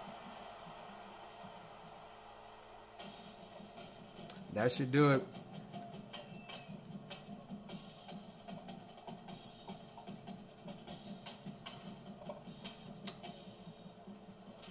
First and 10.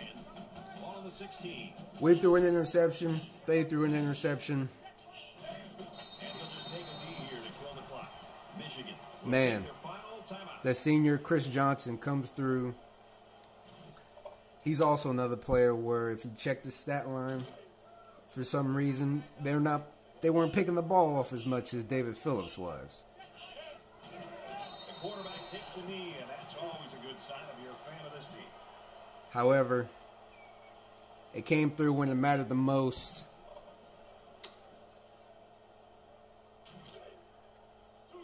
Third and 14 coming up here. We'll get a little bit of off-season recruiting in. Just a tremendous If you've made it this far watching me, thank you. I said I'm going to drop a video early in the week for the actual start of season number 2. Today we'll stream the off-season. I mean, I'm really appreciative of you guys tuning in. Again, we lost 2 games this season. Came short of the conference championship. And, of course, this is not the national championship. But that just makes us more pumped for next year. Strong recruiting class coming in. I guess you'll get to see a little bit of that coming up. And, yeah, you just keep going. You just keep going. What part of the slider should I raise? I think I may raise the penalties up. David Marshall, his first game as a running back, 100 yards. I don't want to say he's the reason why we won. I feel like George Bentley definitely passed the ball. Yeah, Spotlight, I see you. I see you growing fast. I see you growing fast, man. Albert Cox coming back from an injury gets to play of the game. Look out for this guy next year because he's got the wheels at my wide receiver position. So, Albert Cox, Lorenzo Hall. Another good year. But yeah, Spotlight, I see you growing, man. It's good. I remember when you had just 100 or something. But when you're consistent and you're putting out some good content, some consistent content, yeah, I see that's how people definitely grow. So before we end it, go into the offseason, George Bentley will be looking to be the starting quarterback for next year. Sometimes his accuracy literally costs us some games. David Marshall, he won the return of the year. I'm looking for him to take over the starting role. For the running back position next year. 20 carries, 112. Nice. Lorenzo Hall, man, when the coach woke up and said, let's get this guy the ball, 4 catches, 77 yards. Hey, I say he got in that end zone at the end. Wearing number 88, just like Dez Bryant, so you know they're probably hating on him. Albert Cox, looking for him to get loose. I mean, he's one catch go-getter. One catch and he's out. The senior, say goodbye to Victor Bates. Adam Hale won the linebacker of the year. I highly expect him to come back. And you never know. You never know. You win some hardware. People will say, hey, you're worth this much. The JUCO transfer, Kyle Clark, one of my most consistent linebackers going out. I think what's pretty interesting is where's he at?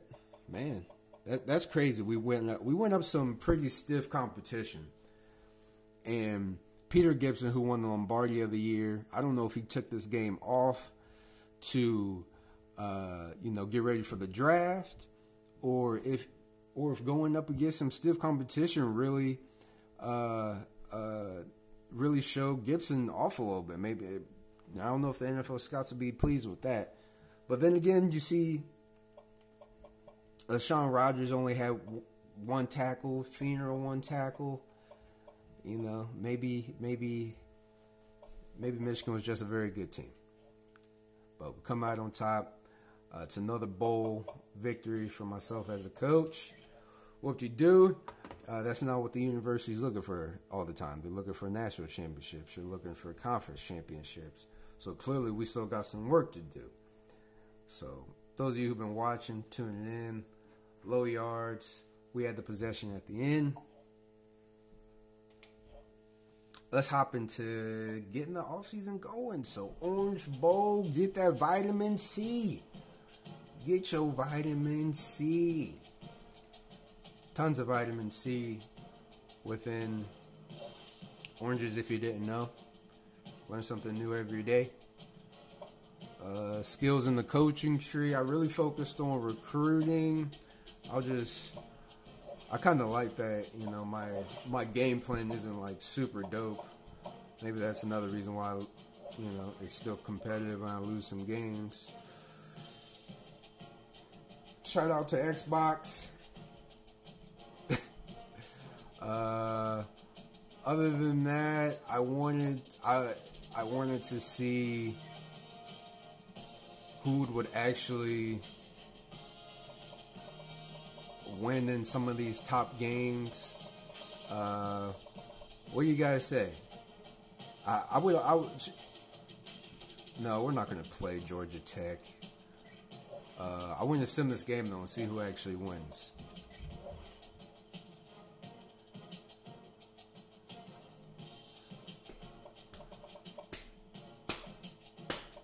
I want to see if Georgia Tech pulls off the perfect season and Georgia Tech wins the national championship 31-7 against Indiana.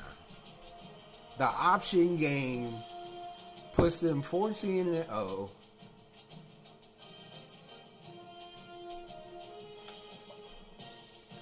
Both their running backs had over 100 yards rushing.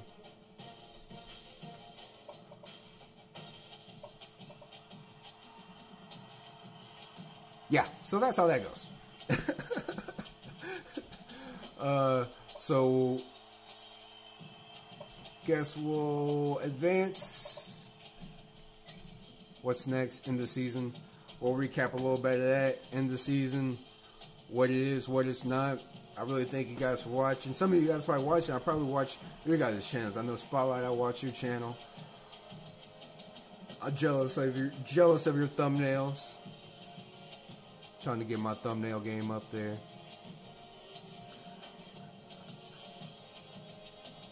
So it's Saturday. I said I thought about making this into a video, but for the past few days I have been throwing ideas around of how I wanted to do it. Woke up this beautiful Saturday and said, let's just live stream it, and I'll try to drop the hottest video I've made for you guys to open up the second season. So appreciate your guys' support, hitting that like button and that subscribe button. Got big man on me Spotlight. I might as well keep talking to you because you're gonna be big time someday, and you're probably not gonna be trying to not even have time to talk to me, man. You're gonna have sponsors and commercials, and I'm gonna be like, Spotlight, you remember me? You're gonna be like, no, man. Oh yeah, I remember you now. Yeah, so we got Spotlight Productions in the building right now. He'll probably be at 1,000 subscribers, man. I'm not even gonna put a prediction on it. It's coming though. It's coming though. It's within this year, we know that. Yeah, if Georgia Tech or Georgia won, but hey, what's crazy, Chill Wolf, is you need to if you let me see if I can find it before this thing advances. What's crazy? This is what was crazy. Chill Wolf. If you Georgia Tech, I don't know. Do they play each other every year, or if it was a setting? Because I chose the protected settings. So Georgia Tech, I actually watched this game too. I watched this game. This was earlier, like last week. But Georgia Tech and Georgia actually played, and Georgia was undefeated when they actually played at the time. So Georgia could have been.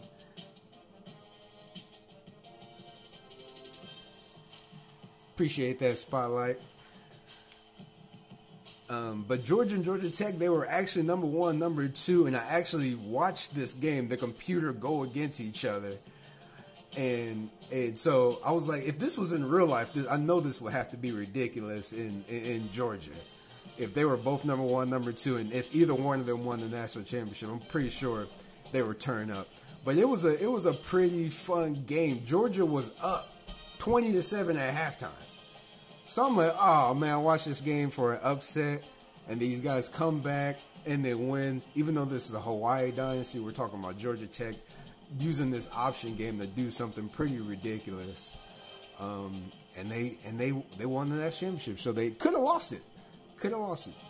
But I figured they probably would turn up in ATL in Georgia if they won. And what's crazy is I feel like that conference game cost him the Heisman, but it looks like he won the Maxwell. So shout out to him getting some hardware. Kind of jealous. A little bit.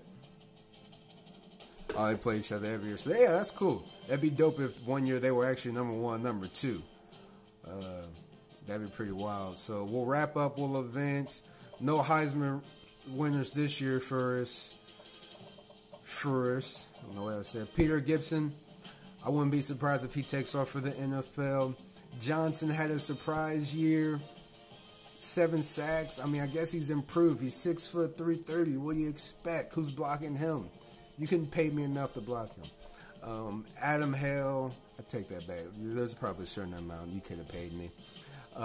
Adam Hale, linebacker there. So 3 first-team defensive players, 4 first-team defensive, 5 first-team players.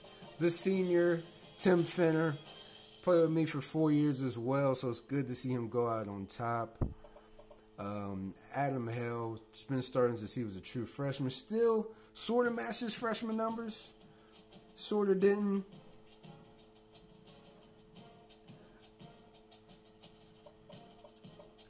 Yeah, I guess it makes for a little bit more fun, depending on how the dynasties go. Like I said, we used to be in the Mountain West Conference. We moved to the Pac-12. Looks like our center, he was our best offensive lineman.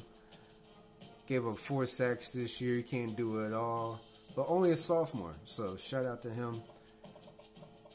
Gibson, Rogers, Johnson, Hale, Clark, the JUCO transfer. When you get those JUCOs, I said that in my first video, like I was hard repping JUCOs, which I kind of do, but I mean, they just can make a nice impact. And this guy, all 3 years, talking about consistency.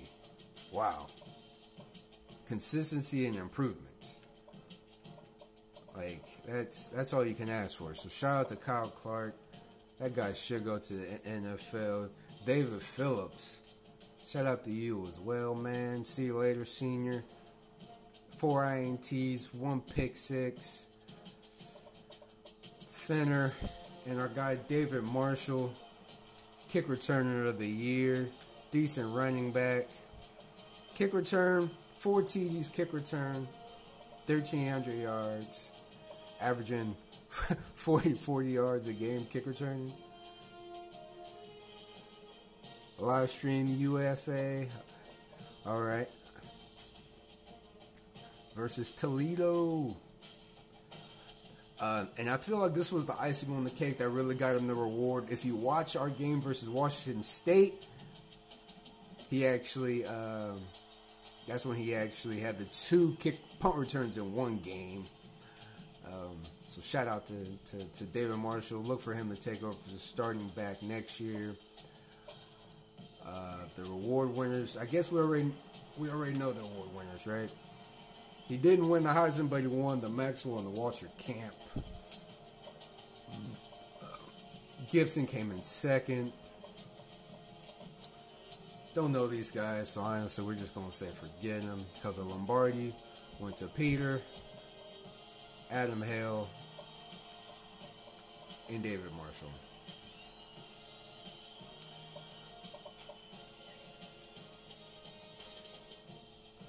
Conference-wise,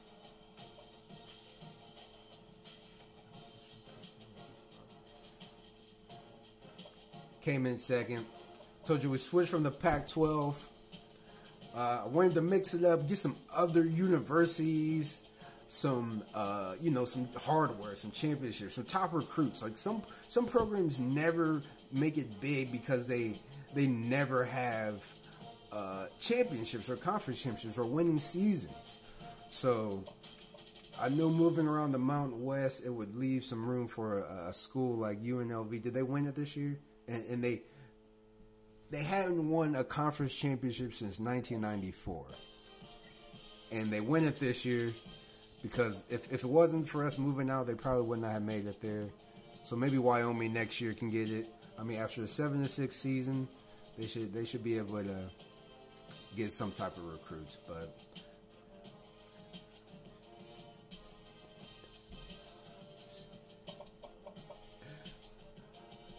with that being said, we did our thing. I guess we'll just advance into the end of the season. I really appreciate you guys for sticking around, tuning in.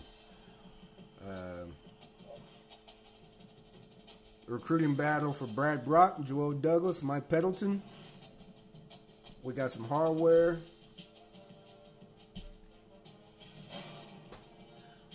You did it, coach. Everyone's impressed. Blah, blah, blah. View the contract. How many more years do I have? It'll be a 6-year extension. So we'll do that. But I don't plan on staying here all 6 years. But I don't think coaches actually say that out loud. But I'll say that for you guys so you don't think that we'll... Yeah, whatever.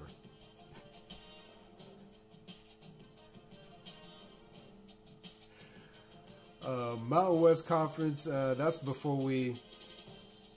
Yeah, we'll sign the extension. Whatever. Advance to the next stage. The thing I hate about this is how sometimes they take my coach from me.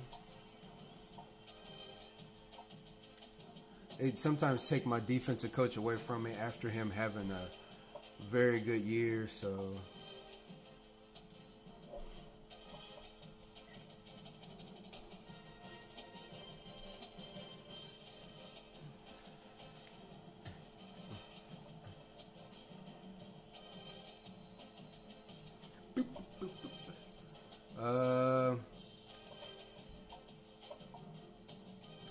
So yeah, looks like next year I'll still have my... Oh no. Come on. So what happened? Previous has retired from coaching. Oh, that's crazy. So my offensive coordinator, he's been with me for years. He retired at the age of 75. So I had no choice but to get...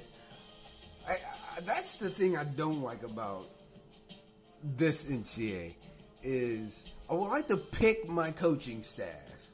I would like to hire my coaching staff myself. So the guy they just hired, West Virginia coach, I kind of like that he's a West Virginia air raid. I think I might actually switch the playbook just for him, just to see how that goes. But he was fired for being 3-9. You think after a 10-2 season, you think I would want to hire an offensive coordinator or a head coach to be my offensive coordinator who was 3-9 and you were fired? No.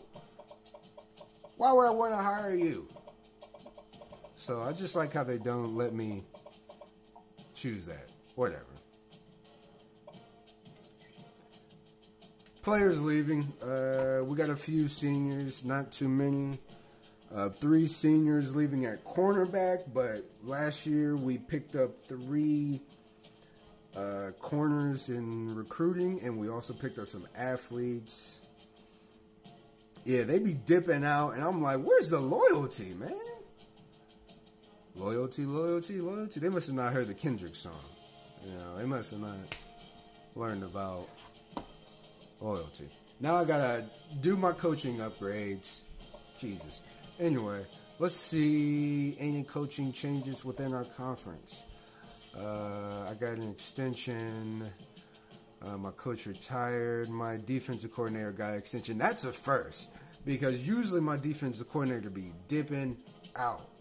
Be dipping out, like you said. Now you got me dipping. Dipping out is the word for this year.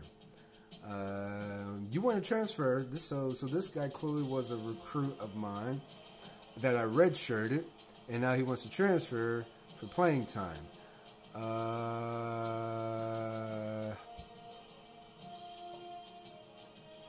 Sean Hines.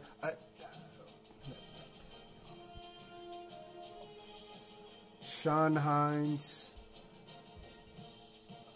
Shout out to him getting drafted. But I don't see how Sean Hines could get drafted. But okay, I guess Bozeman was injury prone. David Phillips was dope. It's crazy that it says his overall was 83 when, you know, you put certain players in different positions, and you know, since he's the only guy trying to transfer, previous, you'll play more than 9 games. So I'll just tell him he'll play more than 9 games. All right, yeah, you can leave. Whatever, bro. We get to play Arizona, so we'll play you. Keep Kyle Stone's name on the hit list, on the bounty list. Kyle Stone. Not too many players leaving, though. Good. I mean, because they're just seniors. So, no, don't have a Madden 25.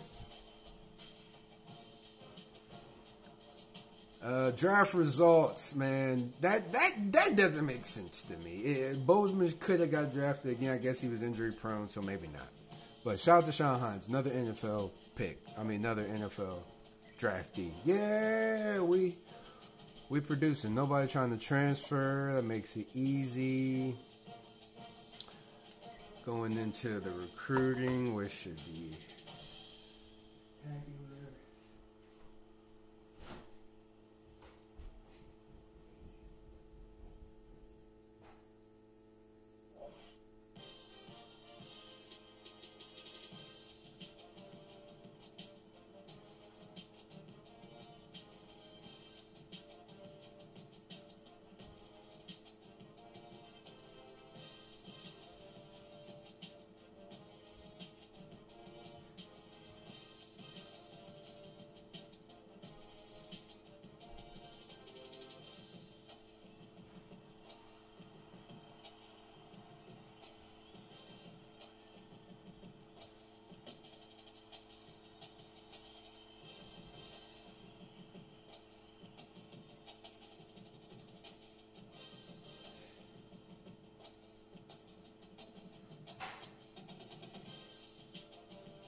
Six-round draft pick. It's fun though, because that means these top recruits I have coming in, if I do stick with them, maybe if not, with Hawaii for a few years, they'll probably be the ones that are like first round, second round draft picks. Coaching info. Where's that thing at?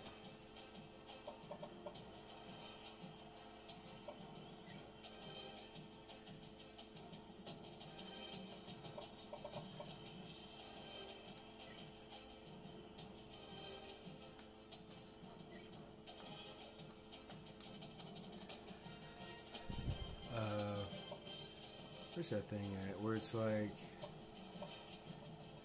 I don't know. Well, we've had a handful of players go to the NFL, which is cool.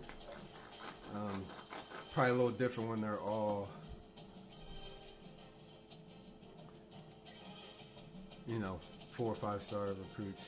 Anyway, so this is the part I wanted to be at. Real quick.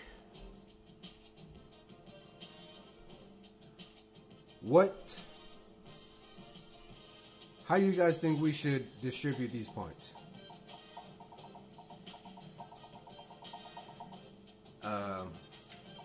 We'll start this way. So Brad Brock, 645 away, 6'6", 257. Not really down with our playing style. Joel Douglas is, so maybe we should put more points on Joel Douglas. I think that's what I talked to Spotlight about. Maybe we'll put 8,000 on him. So Joel Douglas, better catching.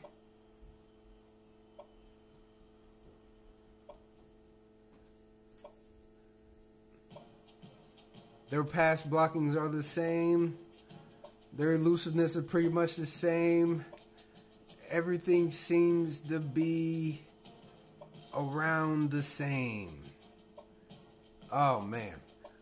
Brad Brock looks to be a little faster. It looks like Joel Douglas has better catching. Oh, man. So how do we spread these points up? Then we have Mike Pendleton. We don't need Mike Pendleton. Only reason why I decided to get Mike Pendleton is because Boise State recruited the number 2. They were recruiting the number 2 quarterback in the nation, and nobody had offered this guy yet. So then I give him a scholarship offer, and then these other schools offer him, and this was late in the season. So then he comes for a visit week 15, and then all of a sudden these other schools have scholarship offers. So we'll go, if we go 5,000, then we got, so maybe here, maybe we'll go,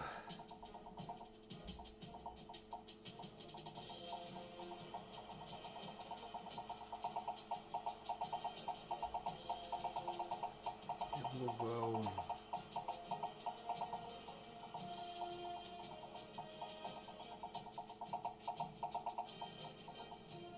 3,000.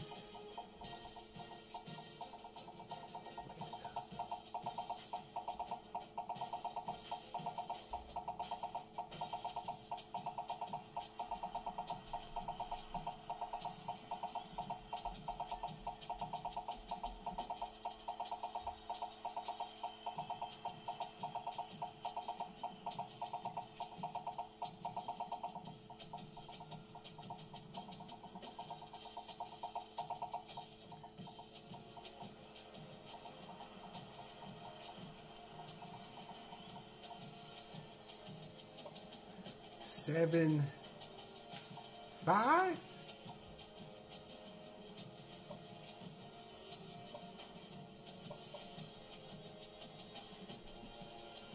What do you guys think? If they're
So yeah, took a little break there.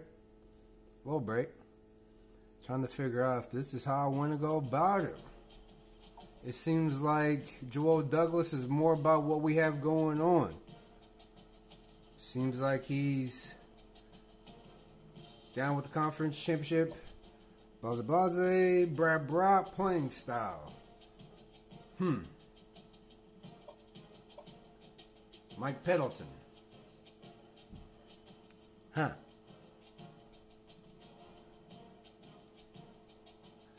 I wonder if I were to change my playing style up in my coaching info right now, if that would affect how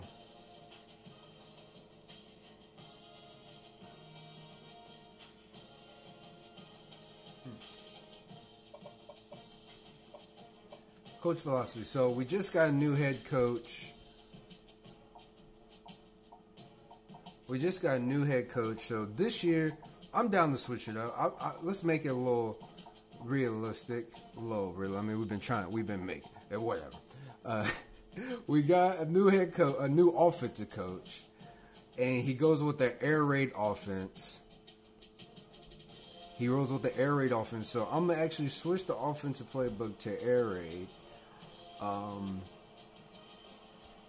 Make that something new for this upcoming season. Air raid offense. And I wonder if by switching up the air raid offense, if that switches up how my playing style when a recruits. Nope, about the same. So yeah, I'm thinking this way. More for Joel, with a little bit for Brad. And Mike Pendleton, if you come, you do. If not, you don't. We don't need you. I think I'm going to roll with this, guys. Quick rundown. If you are here watching, if you watch this in the future, this is what it is coming in for next season. For us coming up short for conference championship and national championship, I think this is something we definitely need right here going forward. That's an athlete, 4-star coming in, Maurice Smith. One late ad. Some of these guys came just a little later in the season. Jerry Maurice, number 6 corner in the nation. 6'3", 192. Man, I like my safeties tall, my DBs tall, my receivers tall. So I like this guy, number 12 in the nation, Roman Morton. I think this is the secret weapon in the mix.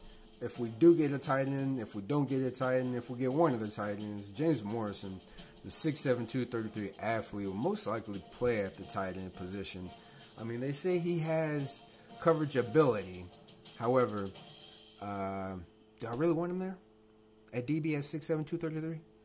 I don't know. I mean, he's got decent tackling. He's got decent coverage. He's got decent speed. And like I said, he's the secret weapon for this upcoming season.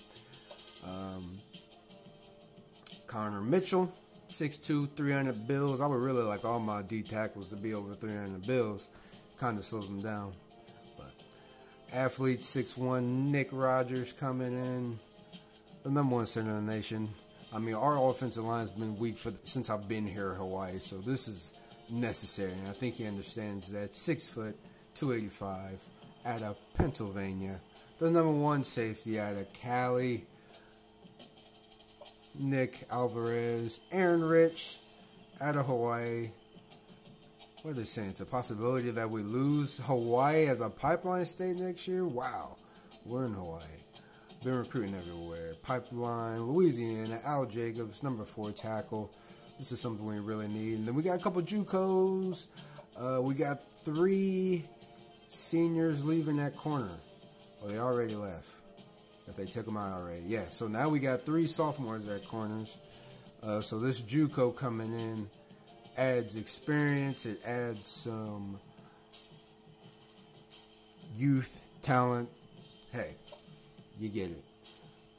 the two early commits is 5'11", 220 outside linebacker at Kent, Ohio.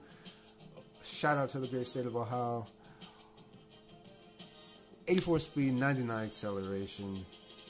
My goodness, I mean, talk about Adam Hill. This guy's probably going to fill his shoes when he's gone. And this was our first commit, instant commit. Didn't really need him. I think I actually offered him on accident. But we're going to use him as a, yeah, I mean, he accidentally offered him a scholarship and he committed. But he's 6'3". I'm happy he's 6'3", 200 pounds. I'm like, I guess he's solid. I mean, 75 catching. So that's, hey, I'm sure he'll make some clutch catches along the way. So this is where we're at. I'm going with this. 5,000, 7,000, 3,000. And we'll get him. We'll get him. Got one of the top recruiting classes coming in. I think it's much needed because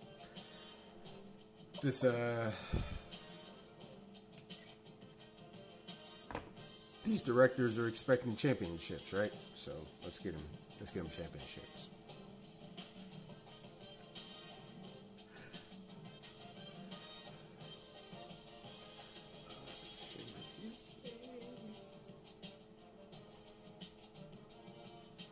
Yeah, we'll see. I mean, we'll see. I mean, yeah, I'm thinking tight end. That's number one. I'm thinking tight end, yes. It's just, at 6'7", I mean, in the fourth quarter, you know, I could put him over the number one,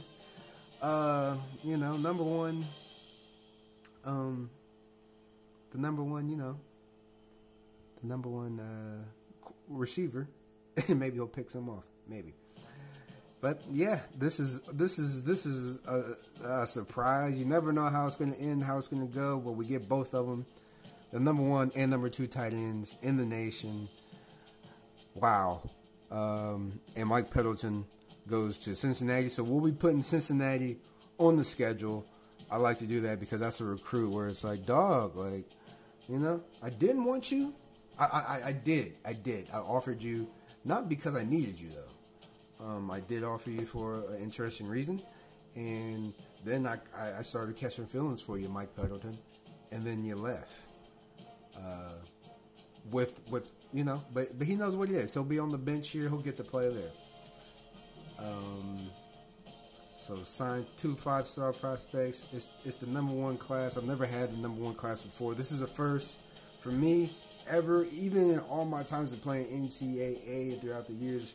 I've never had a number one recruiting class, so you know, how do you leave a program when you just recruit the number one recruiting class? It seems like you definitely want to maybe win a national championship with that recruiting class specifically. But we'll see, you know, we'll see. So we're putting Cincinnati on the schedule. Mike Pendleton. Up yours, man. They threw a lot at him. They really wanted him. All of a sudden, like it was week 13, 14, and nobody had offered this dude anybody. What up, Nightwalker? Hey, man, appreciate that. I got you the host on Twitch. Thanks, dog. Honestly, I'm not sure. Well, what exactly does that mean, you the host on Twitch? I know I switched over to Twitch. I mean, I started streaming there. I could have streamed the game over there. I don't know. Anyway, sorry about that. What up, Nightwalker? Everybody shout out Nightwalker. He's got some good content, too. One of my early supporters. Watching my vids, talking to me. Appreciate it. So we're putting Mike Pendleton and Cincinnati on the board. We got Brad Brock. We got Joel Douglas, the number one, number two, recruiting in the nation. Looks like the pipeline states are switching up. This is interesting. You might find it interesting. You might not. California is a pipeline state. Can you believe Hawaii possibility of losing a pipeline state? I've just been recruiting from every state. You know, you're just looking to win. You're looking to win and take over. South Carolina is a pipeline state. GA, pipeline. New York. Can you believe that? We're recruiting from Hawaii all the way from New York. Pipeline. Mississippi. New for next year. Pipeline. Man. Hey, look at that. Louisiana, 4 of them. Pipeline. I'm hosting you on Twitch so my followers, if they see that I'm watching, you can come. Oh man, that's awesome, man. Appreciate that. I actually I did the bowl game. We did the bowl game. We played in the Orange Bowl against Michigan. Took it down to the wire, so appreciate that. Kind of miss. I don't know how long you've been on. I guess that's why you got to give people updates, because it was a pretty good bowl game against Michigan. They were pretty tough team. So looking for George Bentley to come in. I don't know if there's anything else to do. We got a new coaching staff. Nightwalker, I don't know if you know Chill Wolf. Chill Wolf meet Nightwalker.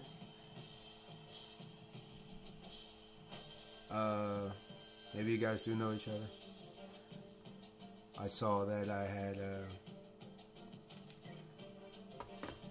I think you were from Best Class Ever. Yeah, that's the first time I ever had something like that. That's crazy. Usually, I do this stuff on the low by myself. Check this guy out right here, Johnny Jackson. He came as an athlete. I put him at quarterback because I was like 93 speed. Give me a quarterback that's 90 and above in speed. I'm going to win the Heisman with him. That's what I said. I never had a quarterback, win a Heisman. Thing about him is he could play receiver and be 79. Or he can be a DB and be 79, 80. So up in the air. I want to win a Heisman with him, but I don't want him sitting on the bench and getting upset. So I threw him in a few games last year. As you see, interception. What I do. This is what it is for now, but I totally see David Marshall, who won the Returner of the Year, taking over the starting role. I don't know who these guys are. I did not recruit these guys at all. I did not recruit these. I did not recruit these guys. So I don't know who they are. But yeah, appreciate the love, Nightwalker, again, man. Appreciate the love. I wish you got to see the bowl game. Oh, it's a pretty good bowl game. There's a video I had about how special Leonard is. Leonard made the block on a kick return. That kick return that sprung David Marshall. Yeah. Yeah.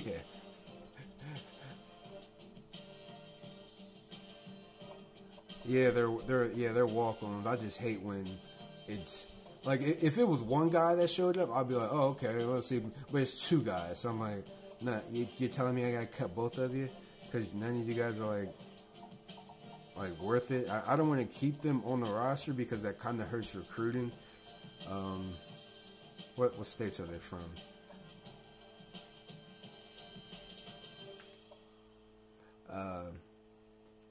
But these guys are walk-ons as well. But I kept them because they were both from South Carolina, and that's how I created South Carolina as a pipeline state. And Leonard actually made the block for David Marshall, which sprung him for that kick return at the end of the season, which I feel like locked up him as the kick returner of the year. So they're from Mississippi. Maybe I'll keep this guy because he's from Louisiana, which is a pipeline state right now. And I don't think Mississippi is. So maybe I'll keep the guy from Louisiana. Get rid of him. Lorenzo Hall's another athlete. He could be running back. He's gonna stay at wide receiver though. I don't think I'm switching any of these guys. I got these guys for reasons. But yeah, usually I do this in my spare time. But since the momentum is going, And we got Mr. Nightwalker in. We had Spotlight Productions in the house earlier.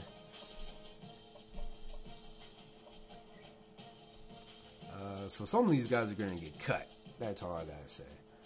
We got the number 1, number 2 tight ends in the nation. That's unbelievable. I've never had a recruiting class like that before. But like I said, with no conference championship, no national championship this year, it seems like that's what you need, actually. Since you can't do it with the team you got. I don't think I'm switching any of these guys around. Gibson. Could Gibson play linebacker? Oh man. He would dominate.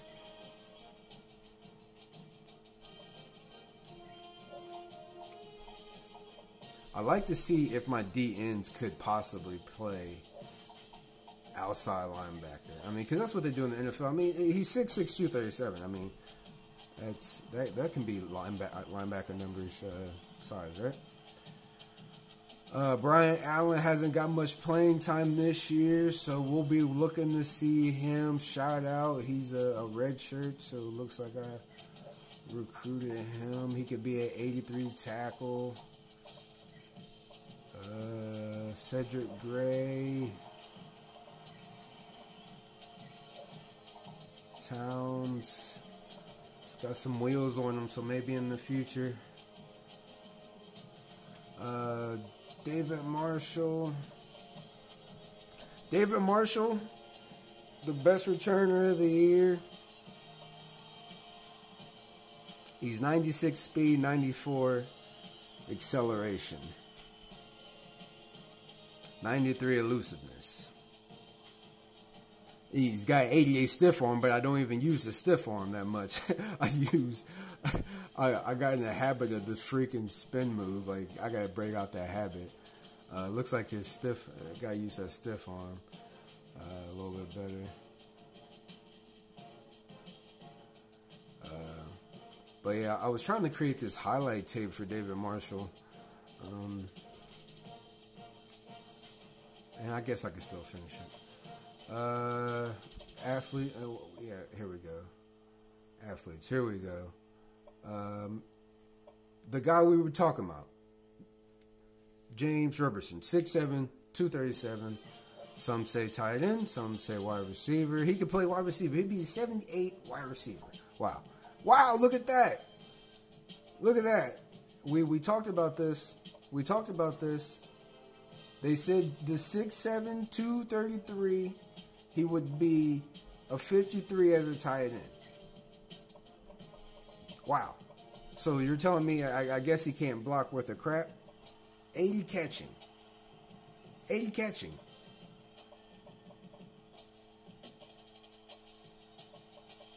Tackling. Oh my God. Wow.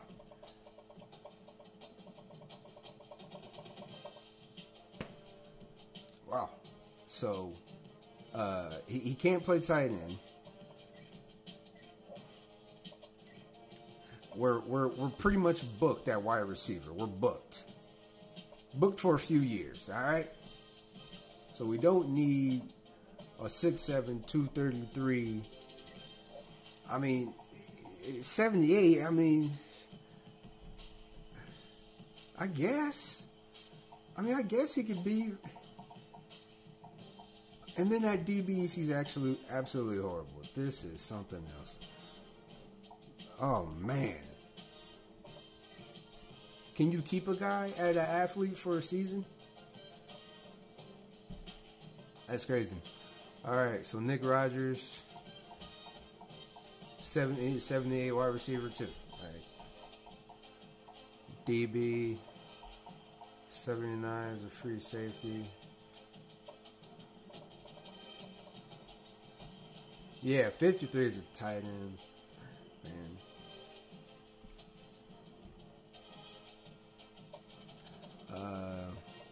Kind of stacked there. Cornerback. I mean, maybe he could be a cornerback. Because at cornerback, we're at 80, 70, 77. all speed, by the way. I made that key for my cornerback. Speed. If I can have some speed, then it could possibly help them better on this man coverage. Possibly. It ain't a guarantee. So if I put him at corner, he'll be a 77 and possibly starting. Let's talk about this guy. He was absolutely sucked. Like, I don't get that. A 53 tight end, 78 wide receiver. I mean, he's 86 speed. I mean, 97 acceleration, so I guess. And 80 catching. He's got better catching than one of my upperclassmen right now. So, it's spectacular. I mean, this... And we just got an offensive coordinator who's air raid, who's an air raid playbook. So, yeah, maybe we... This guy needs to be like Deion Sanders, because, I mean, he can... He's got good pursuit, too.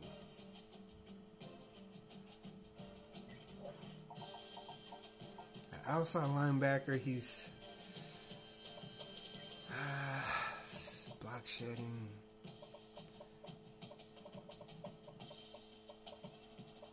Nah, man, you can't block shed worth of crap. They try to say he's weak. Try to say he's. So I guess he's about to go to wide receiver. Got the 6'7", 233 spin. Bro, he's going wide receiver.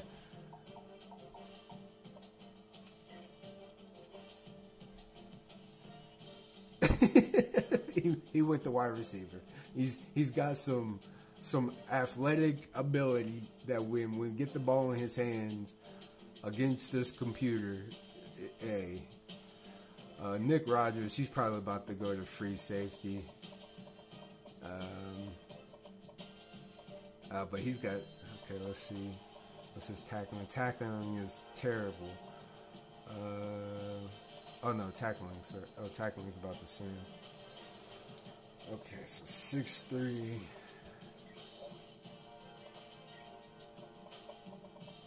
Alright, so catching for you guys, mediocre. Catching, tackling. Oh yeah. Oh, you're going to free safety. He's got 90 zone. He's going to free. I like when my free has some. But even though we got a lot of people over there in the secondary, because majority of my athletes I feel either become in the secondary for some reason. I thought for sure that my 6'7", 233 athlete would be maybe an outside linebacker, not some quick wide receiver. Can we name a 6'7" wide receiver? What the heck? This guy wants to play quarterback. 87 speed, break tackling, pretty elusive, carrying, catching's not that great, more of a running back. I really don't want to put him at. Tackling's okay. Pursuit, man, play recognition. I guess he goes to cornerback in my book because we're stacked at wide receiver. I mean, his catching's not that great anyway. So I guess he goes to corner. Pressing's not that great, but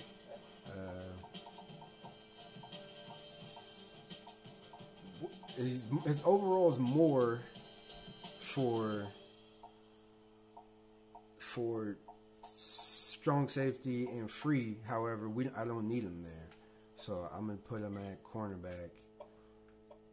Check these guys out because I have a lot of athletes. Roman Morton definitely staying there. Cody Scott came in last year. Can't do that well at corner. Awareness is terrible. Man zone. This is why these guys stay at the strong safety position. It's like their man is terrible. Their zone's terrible. Tackling is okay.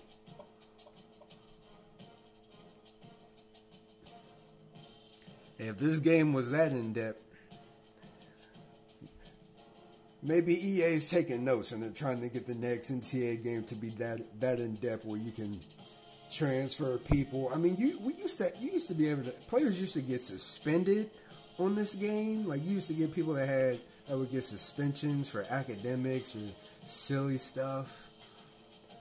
I used to love calling the recruits like, yo, let the assistant coach call or let the whole coaching staff go visit.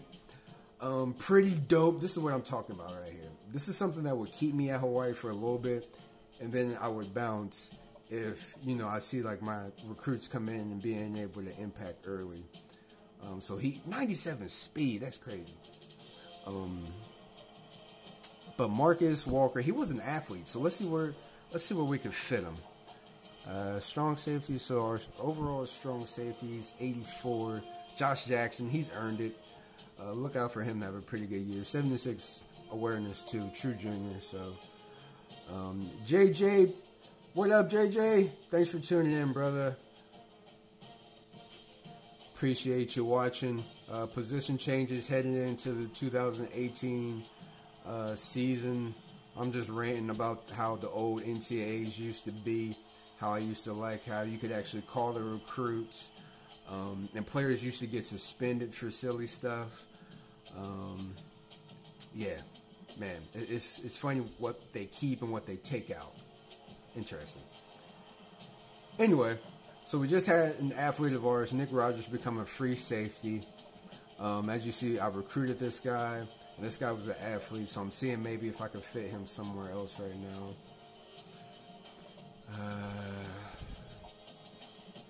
Not strong safety. At corner, he be 74. He's got 88 speed, so I don't want that. Maybe I could put Nick Rogers at corner. Man. Oh no, Nick Rogers, because his zone was high. That's why you put him there. Yeah, with a lot of the contracts and players' names and big business stuff. Yeah. I guess we may not see another one. Whatever. They don't care about the people. They only care about their money. Anyway, this is one reason why I went for a JUCO. JUCO cornerback steps in. So he'll be starting because we're young in this cornerback position. Sophomore, freshman. All three of these guys came in last year, tried to get in a little PT. Oh, shit.